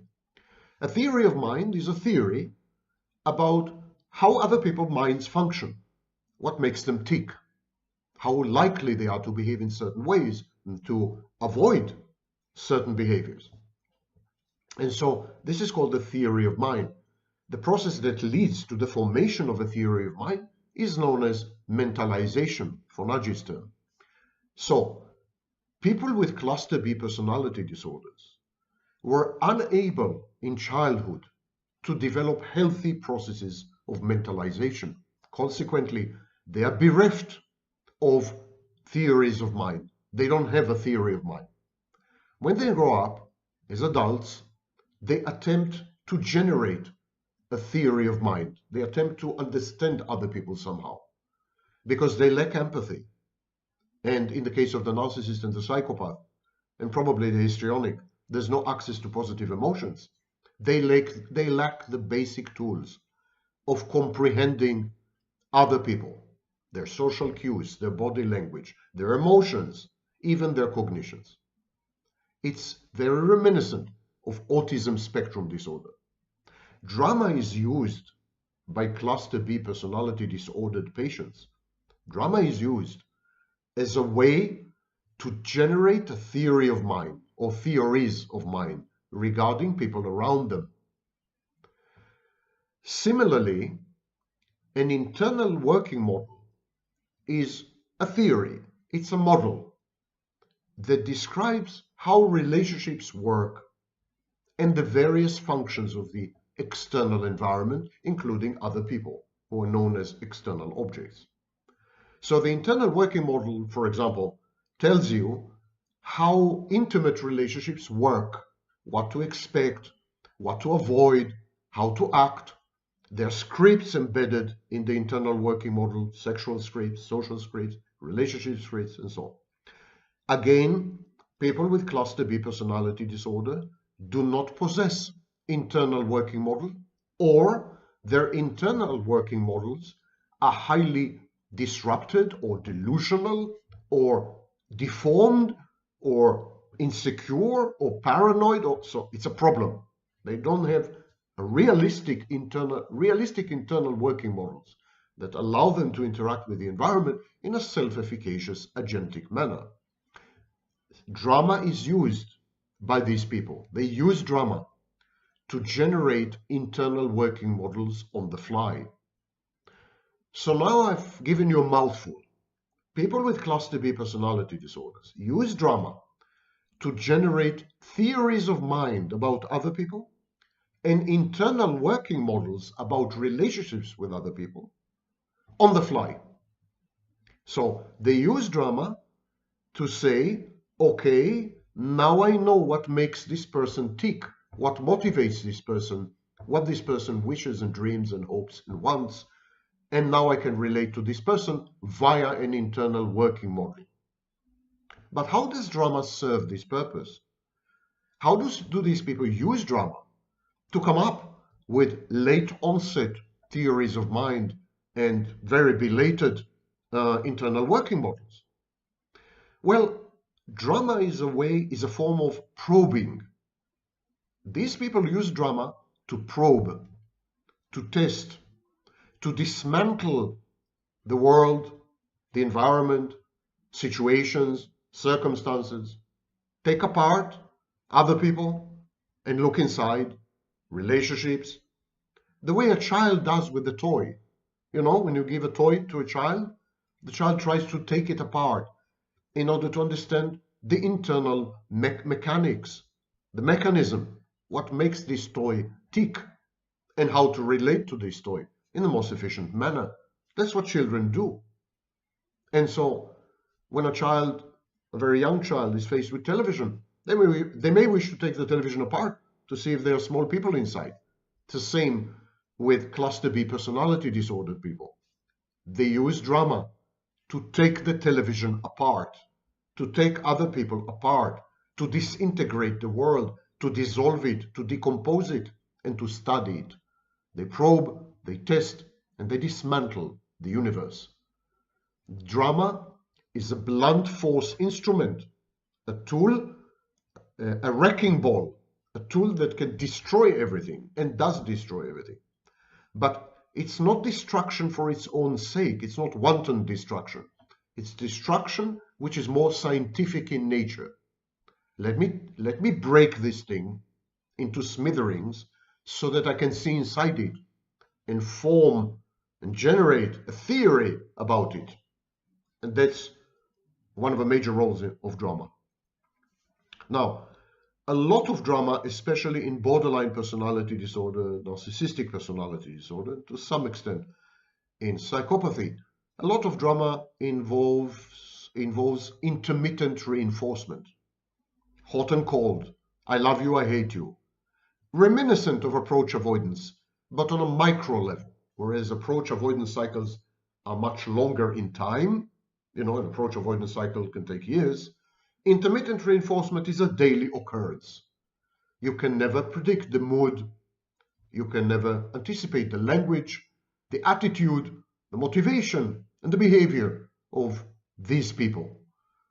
And they generate in you a dependency on their next move. They hurt you, and then they're the only ones who can take the pain away. This is known as trauma bonding. And drama is intimately connected with trauma bonding and with intermittent reinforcement, to the point that I suggest to call it drama bonding. Drama also monopolizes other people. It monopolizes the attention of other people, the presence of other people, the resources of other people. Drama generates object constancy. It's fake.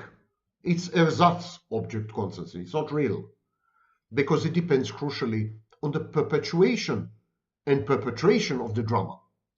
If the drama ceases or goes away, the people who were involved in the drama walk away as well. But drama, for a while, as long as it lasts, gives the impression that people are interested in you as the source of the drama, that they're there for you, that they will help you, that they're interested in you, that you're the focus of attention, that you're the center. And so drama guarantees the physical presence and the mental wherewithal of people around you. And so drama compensates for the lack of object constancy in cluster B personality disorders. People with cluster B personality disorders have object inconstancy, or in the case of the borderline, introject inconstancy. Be that as it may, an inconstancy, an impermanence, to use Jean Piaget's language, an impermanence related to other people. It's as if people with cluster B personality disorders say, I don't know if that person who is important to me, who is significant, who means something to me, or I don't know if that person who I am about to exploit, in whom I've invested so much, I don't know if this person is going to stick around. And to make sure that they stick around, to make sure they don't walk away, to make sure they don't become overly independent and autonomous and what have you, or defiant or whatever, to make sure of that, I'm going to create drama. And these people whose presence I want to secure, whose attention I want to guarantee, these people will be so immersed in my drama that they will always be there for me, as long as the drama lasts. You're beginning to see that drama is a form of channeling and sublimating aggression. Drama is aggressive by definition, because all dramas involve destruction. Some dramas involve construction, but the initial stage always involves some kind of perturbance, some kind of disruption, some kind of destruction. Dramas are destructive, and this says all dramas are aggressive. They could be overtly aggressive, externalized aggression. They could be passive-aggressive, underhanded and stealthy and hidden, occult aggression. They could be self-directed aggression, internalized aggression. For example, attempted suicide, ostentatious and conspicuous abuse of oneself via substances, or you name it. All these are forms of drama. Dramas are used to project punitive introjects and then force people around you to conform to the content of these punitive introjects. In people with cluster B personality disorders, there are really very evil and problematic and difficult processes, dynamics taking place internally. These dynamics are intolerable, they're unbearable to the suffering person himself or herself. A narcissist internally has a bad object, an internalized bad object, something that keeps informing the narcissist that he is inadequate, inferior, stupid, ugly, this, that. Narcissism is a compensation for this.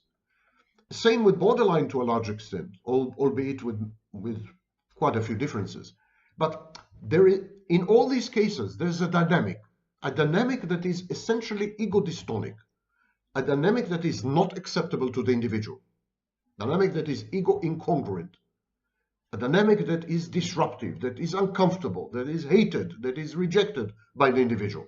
So drama is a way to export this dynamic, to project it onto someone else, and then to force that someone else via the drama, to force that someone else to become a persona dramatis, a participant in the drama, a character, a protagonist in the drama, and adopt the rejected part. So the person with cluster B personality disorders rejects a part of himself or a part of herself, rejects internal dynamics, which are highly intolerable and unbearable, projects them on someone else, and forces that other person, who is the subject of the projection, or the object of the projection, target of the projection, forcing this someone else to conform to the projection and to play his or her part in the play, in the game, in the movie. And so this is known as projective identification. This process is known as projective identification. But not all drama, even in cluster B personality disorders, not all drama is created equal. The specific content of the drama ties in with the highly concrete and specific self-concept. Content of the drama, its contours, its unfolding, its evolution, its internal dynamic, and most importantly, its plot, its narrative, they're all derivative. They're all derivatives of the psychodynamics and the goals of the underlying disorder and the disorder of the individual. So you could conceive, therefore, of drama as a kind of fantasy within a paracosm, within an alternative reality. So in the case of the borderline, the narcissist, and the histrionic, dramas are enactments of fantasies. And that's why we have psychodrama, a form of therapy, which uses drama. Because drama allows you to reframe reality in ways which are conducive to mental health. However, in the case of narcissism and borderline personality organization and histrionic personality disorder, the drama is a fantasy that is used to displace reality, to substitute for reality. The counterfactual drama becomes reality, and so it is a paracosm. It is an alternative chosen reality, non-reality in effect. And so this fantastic character, the fantastic elements in the drama, they serve psychological functions. They cater to psychological needs. For example, in the drama of the narcissist, the fantastic elements in the drama would support and buttress the narcissist's inflated, godlike self-image or self-concept. In the fantasy of the borderline, there's a lot of drama, of course. Borderline's fantasy is highly dramatic. And the drama would serve to uphold and sustain and maintain the borderline's borderline's regulation via an external object. So dramas are highly functional, and one could even say that as long as the mental illness is there, dramas are actually survival strategies or positive adaptations, because they channel the fantasy, they structure it in a way that allows the disordered individual to become self-efficacious. Like in codependency, in some cases, drama allows the individual, the borderline, the narcissist, the psychopath, so exactly like in codependency, drama allows the individual to control from the bottom. In this highly specific type of drama, the control from the bottom drama, or the codependent drama, or the dependent drama, in this type of drama, there are displays of feigned helplessness, a kind of power asymmetry. I'm weak, you're strong, you will save me. There is ostentatious dependency. There is neediness. And the idea is for the drama to trigger the savior, rescuer, healer, fixer complex in vulnerable people who are vulnerable to this message. So that's why borderlines match perfectly with narcissists, because the borderlines drama is a drama of neediness, clinging, helplessness, and so on, and it triggers in the narcissist the savior, rescuer, guru, teacher, father, godlike complex, the messiah complex. Of course, all this dynamic that I've just described, this interaction, involves regressive infantilization. The drama-making individual renders herself baby-like, as dependent as a baby, as needy as an infant, as helpless as a toddler. And so it converts people around the disordered individual into parental figures, saviors, rescuers, healers, fixers, and they fit well into the Karpman drama triangle. I have a video dedicated to it. Karpman, K-A-R-P-M-A-N-N, drama triangle. Now let's go into the specific disorders. Start with antisocial personality disorder, aka psychopathy. Now people ask me, by the way, before I proceed, about sociopath, psychopath, this and that. The official clinical term is antisocial. Psychopathy is not a recognized clinical term. There's no psychopathy in the DSM, for example.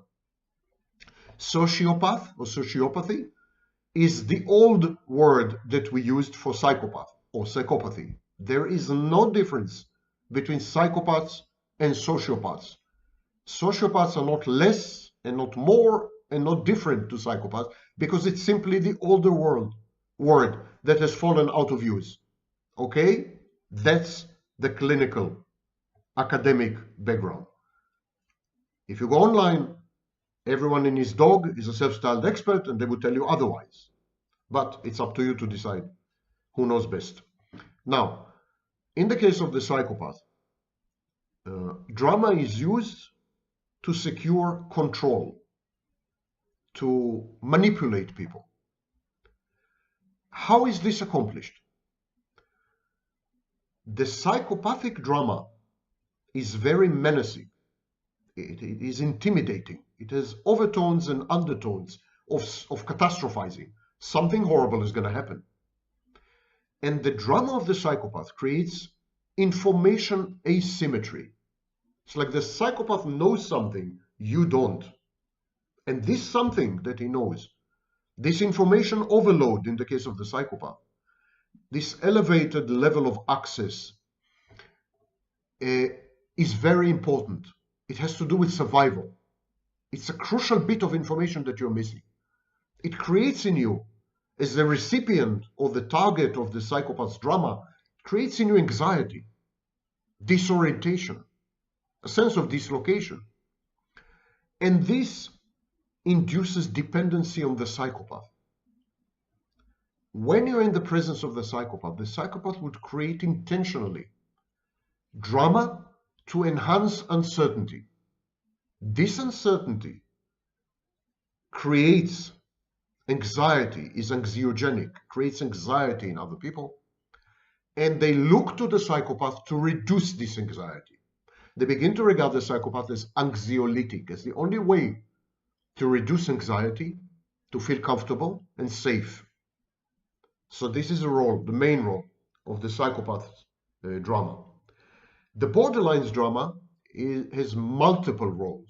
That's why drama is so embedded in borderline. That's why it's a critical diagnostic criterion, actually, in borderline personality disorder. Because it caters to a panoply of needs and regulates a series of very crucial dynamics, moods, emotions, and even cognitions. Start with the fact that in borderlines, drama, external drama, is used in order to drown out internal drama. Drama is present in the borderline's life all the time. Every second, every microsecond of every second of every minute, of every hour, of every day, all her life, all his life. Half of all borderlines are men, I repeat. So there's always drama. However, a lot of the time, the drama is internal. There is this cacophony of clashing voices, or internal objects that argue with each other. It's a mess. There's a lot of drama internally. Sometimes this internal drama becomes unbearable, threatening, overwhelming. And so then the borderline creates, deliberately, on purpose, creates external drama. The external drama is so cacophonous and so noisy and so perhaps threatening and so destabilizing and so disorienting and so on that it drowns out the internal drama. It silences it, at least for a while. And so this is first function. The second function, borderlines use drama to recruit other people, to recruit them as special people, special friends, intimate partners, you name it, enablers, colluders, collaborators, and so on. The drama is used to recruit people, to participate in the borderline's shared fantasy, to share the burden. Drama loves company, exactly like misery. So if you dramatize your situation, including your internal situation, if you dramatize your mental illness, if you dramatize your neediness and helplessness, if you dramatize it, you recruit other people, people who are empathic, who are helpful, who are sometimes interested. You also, of course, attract predators. There's a risk attached to this strategy. But be that as it may, you share the burden of your internal drama by generating external drama and bringing into the ambit, into the remit of the internal drama, people from the outside. You could look at it this way. The external drama in the borderline's life is a way of projecting the internal drama and involving other people in it, so that the burden of the internal drama is shared and dissipates. The last function, a very important function of drama in the borderline's life, is to avoid intimacy. Drama, of course, alienates people, pushes them away. That's one way of avoiding intimacy. But this is another thing. The borderline mistakes intensity for intimacy.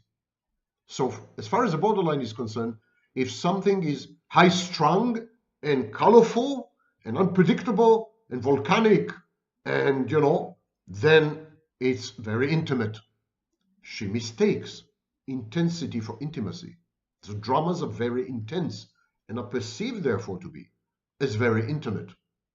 The truth is that there is some merit to this thinking. We have multiple studies that show that in dramatic situations, for example, in war, in prison, there's a lot of bonding taking place. There's a lot of intimacy that is created among victims, for example, of the same natural disaster. So drama does engender intimacy. Problem with the borderline, she's incapable of transitioning from dramatic intensity to pedestrian intimacy. Whereas most healthy people are capable of this. They could experience intimacy with someone in a dramatic situation, but then take it on and continue with it, continue to run with it in daily life. The borderline is incapable of this, which is why the borderline constantly generates drama. It's her habitat, it's her natural milieu, it's her comfort zone. Borderlines don't do daily life, pedestrian, mundane humdrum very well. We go to the histrionic. The histrionic uses drama as an ostentatious display of hyper-emotionality and hyper-empathy. That's why many empaths, so-called, are actually histrionic or narcissistic. So the drama in the case of the histrionic is intended to attract attention, but not to the histrionic as an individual, to attract attention to her traits and to her behaviors. Look how emotional I am. Look how empathic I am. Look how open I am. Look how amazing I am, but amazing in the sense that I can afford you, I can provide you with an experience that you've never had before because of my intensity. So we could regard histrionic, as far as drama is concerned, as a combination between borderline and psychopath. The histrionic uses drama as a form of virtue signaling or trait signaling, and then captures the individual, captures the target, and controls and manipulates the target. And finally, the narcissist, of course, although narcissists don't like to be the last ones. Most narcissists would resent me for this. As far as the narcissist is concerned, drama in the narcissist's life is used to attract attention. It's an attention-seeking behavior. But it is also used to self-enhance. The drama is tailored in order to yield an outcome or a resolution or a consequence that somehow enhances the narcissist's self-concept or self-image. So the drama would lead to kind of denouement, to an end that supports the narcissist's view of himself or herself. Half of all narcissists are women. The dramas in the narcissist's life are highly weaponized, instrumentalized, and functional, and therefore they are much more pinpointed than the dramas in the borderline's life. Dramas substitute for narcissistic supply. So when narcissistic supply is reduced, there's a protracted state of reduced narcissistic supply or deficient supply. When there's a state of collapse and the narcissist is hunting for morsels of narcissistic supply, sometimes futilely, drama comes in. Drama is a simulation of narcissistic supply. To start with, when you're dramatic, people pay attention to you. That attention is misconstrued as narcissistic supply by the narcissist. So drama is simply a way of, it's a cry for help. The narcissist drama is a cry for help. It's like saying, hey guys, pay attention to me, I'm here. See how amazing I am, see how godlike I am, you know? And the only way to get your attention, the only way to secure your presence and monetize your eyeballs, so to speak, is to create drama. So that's what I'm doing. It's a way to open the spigot of narcissistic supply. And finally, drama allows the narcissist to distract himself in a state of collapse. State of collapse is when the narcissist is absolutely unable to obtain supply. No matter what he does, he fails to obtain supply. That creates a major crisis. It creates depression. So there's a mood disorder attached to it. That's why drama is also very common in the manic phase of bipolar disorder. So it creates this internal drama of I'm vanishing, I'm disappearing. I cannot exist through anyone's gaze because no one is looking at me, no one is interested in me. It's horrible, and it's a sense of despair. And so drama is used to forget about it, to somehow distract the narcissist. The dramas of the narcissist are very often self-defeating and self-destructive. The dramas of the narcissist generate threats to the narcissist's existence, well-being, freedom, prosperity. And so at that point, this creates an existential crisis. And when you're in an existential crisis, when you're fighting for your life, I mean, narcissistic supply becomes a secondary consideration when you're fighting for your life. So the drama is used to distract the narcissist from the fact of his or her collapse. At the same time, the drama allows the narcissist to self-supply. I'll give you an example. If the narcissist creates a drama which is paranoid. The narcissist convinces himself that he is at the center of some conspiracy, malign intent, or malevolent attention. This paranoia places the narcissist firmly at the center of attention of the conspiracy, the center of attention of the colluders. And so that constitutes self-supply. It restores the flow of narcissistic supply via a delusion, a paranoid persecutory delusion. And of course, it creates drama. So drama is used simultaneously to distract the narcissist from the fact, from the reality of no supply, never mind what I do, and at the same time, self-supply by, for example, saying, I am not getting supply because I'm the target of a conspiracy, because people are envious of me. So the drama has a dual role in this case, to restore self-supply and make the narcissist deny the absence of real quality narcissistic supply coming from outside sources. That's been a dramatic video, and I hope you will recover. And stay tuned for additional dramas in the Sam Vaknin YouTube channel.